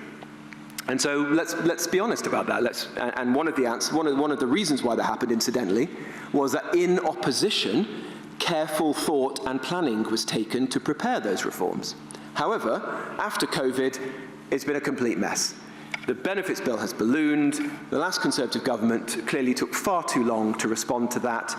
And as a result of that, millions of people are out of work claiming benefits. The benefits bill is going to bankrupt this country. And we've got to ensure that we fix that, because we're not prepared to leave people in that situation. And taxpayers know it's unfair. I've got, next, we've got Jonathan Walker from The Express. Thank you. I think it's clear from what you've said that you feel that the quantitative easing of the past was a bad idea. But what can the Bank of England really do today to control inflation more, apart from keeping interest rates high, which means presumably higher mortgages? And also, can I ask you, it is striking that at this point you don't seem able to say that the party, quite able to say that the party is committed to the triple lock. Is it fair to say this is something that you've been taking a good hard look at? No, it's something we're going to be talking about in the coming days. But look, I think I've been very clear on that, your readers will not be disappointed by our view on that. We want to protect pensioners and those who rely on it. As regards to the Bank of England, I was very clear that the blame doesn't solely fit with the Bank of England. The furlough scheme pumped hundreds of billions of pounds into the economy and created massive inflation as a result. You've seen that with quantitative easing, both after the financial crash and during and after COVID as well. There is a role for government and the Chancellor, who has to ultimately take responsibility to be very careful with inflation, whether that's in those regards or with respect to public sector pay. And the message that I hope we've landed today is that Reform takes inflation extremely seriously. We've got now Alistair from Reuters.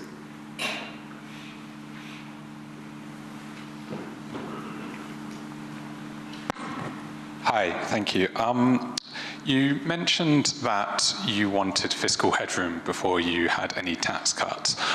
If you achieved that fiscal headroom, what would be the first tax cuts that you would prioritise? And just on the fiscal rules... Just to be clear, I mean, if I haven't been already, we're not going to make tax and spend promises right now. So sorry to disappoint you on that front, but we're going to take these decisions in time very carefully. Sure.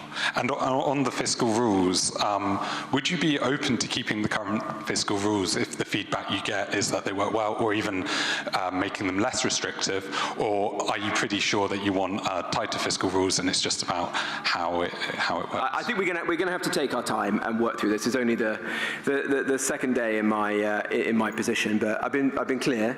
We're going to have strict fiscal rules, and the point is we're going to actually talk to market participants in the weeks and months to come. We're going to tour them, listen to their views, and develop them ahead of the next general election. William from the Press Association.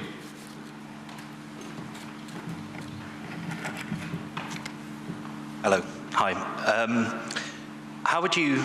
We've been talking about inflation today quite a lot, and we're inching towards that 2% target. Andrew, how would you rate Andrew Bailey's performance at the bank, and would you keep that target in place if you were to join the Treasury?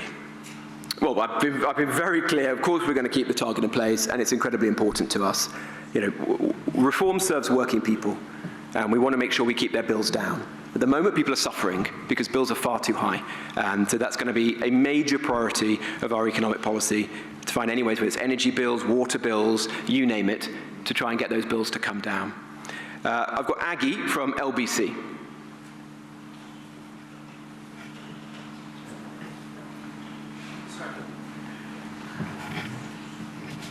Thank you very much.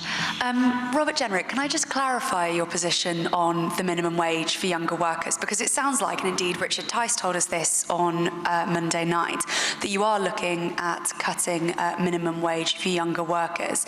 If that's right, how much by, and also... We're not, if I can stop you, we're not proposing to cut the minimum wage. The minimum wage will be set by Rachel Reeves and the government, long in advance of the next general election. So there's no suggestion of that. But I think there's a very legitimate concern about young people in the workplace right now. And we've got to ensure that we set policy accordingly. And we are concerned that increases that are being proposed are going to make it much more difficult for employers, particularly in some of those sectors that are under strain, like hospitality, to take young people on. But we're not going to cut the minimum wage, if that's your question. Okay, so the minimum wage is going to remain the same. If the government raises it in government, if reform were there, you would keep it the same as what the government had raised it to? We're not going to cut the minimum wage once it's been set, but it is right to raise concerns. I think, from what we've heard today, Rachel Reeves has recognised herself. Great. And second question, you've nearly been in Reform UK, you've just been there over a month. What's the thing that surprised you the most in your new party? The incredible energy, enthusiasm, momentum that there is. There's no other party like this in British politics, I can assure you. Right, I've got Emilio from Politico. Hi, Robert. I've got two questions, if that's okay. You talked about the chaos that Liz Truss unleashed. So why didn't you resign from her front bench while she was doing it instead? Well, I did resign from one Conservative government. I can't resign all the time. Well, you could. If you really disagreed with the economic policies, why did you sit quietly there? Well, I did, if I can say that, I didn't sit quietly, as it so happens, as I think I think it's the book that Jeremy Hunt wrote will record that I phoned him up the weekend he became the Chancellor, told him exactly what I thought were the problems with the mini-budget and told him to reverse all of it. And he records that me and one other Conservative did that. So I made my views pretty clear at the time. And if I may say so, when I was standing to be leader of the Conservative Party, I was the only person who said that I thought that mini-budget was careless and cack-handed. And I've also pretty clearly said that I'm surprised that Liz Truss is still a member of the Conservative Party, but that's not my problem now, as they say.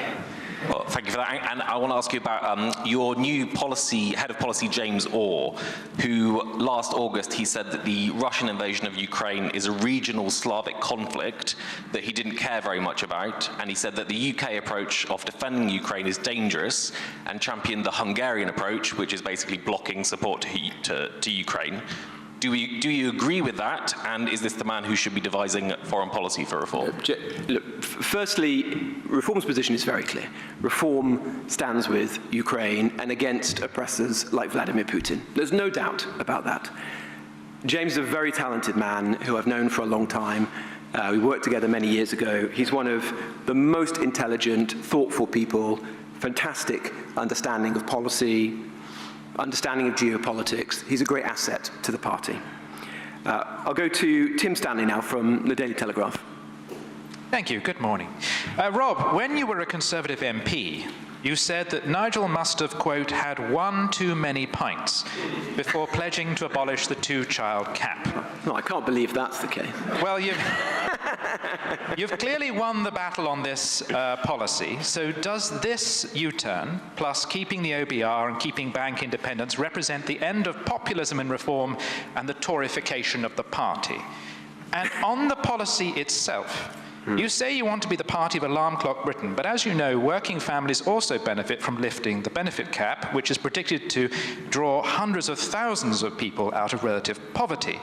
Suella Braverman, when she was a Conservative MP, described the cap as unfair and said it had pushed people into poverty. So can you today persuade Suella Braverman that she's wrong? Well, let me be clear about this. The policy that the party adopted was well-meaning and was focusing support upon British workers and their kids. And look, we all want to see those people be able to have families and lead good lives. The issue is that our economy is in a mess, mainly as a result of disastrous decisions that have been taken, including latterly by Rachel Reeves. So we've got to live in the world as it is. Unfortunately, we can't afford to do this right now through welfare. There will be other ways in which we can help support and encourage families to prosper in the years ahead. But it's not going to be through welfare. That's why we've made this decision. It's a tough one, but it's an important one. And it shows our intent that Reform is not a party of welfare. We're going to be bringing forward serious reforms in the months ahead to bring down that welfare bill, help people back into the workplace, and ensure fairness for working people once again. I'll go to Will Hazel. We're working through these. There's a few left, so we have to be a bit faster now. Will Hazel from the Eye.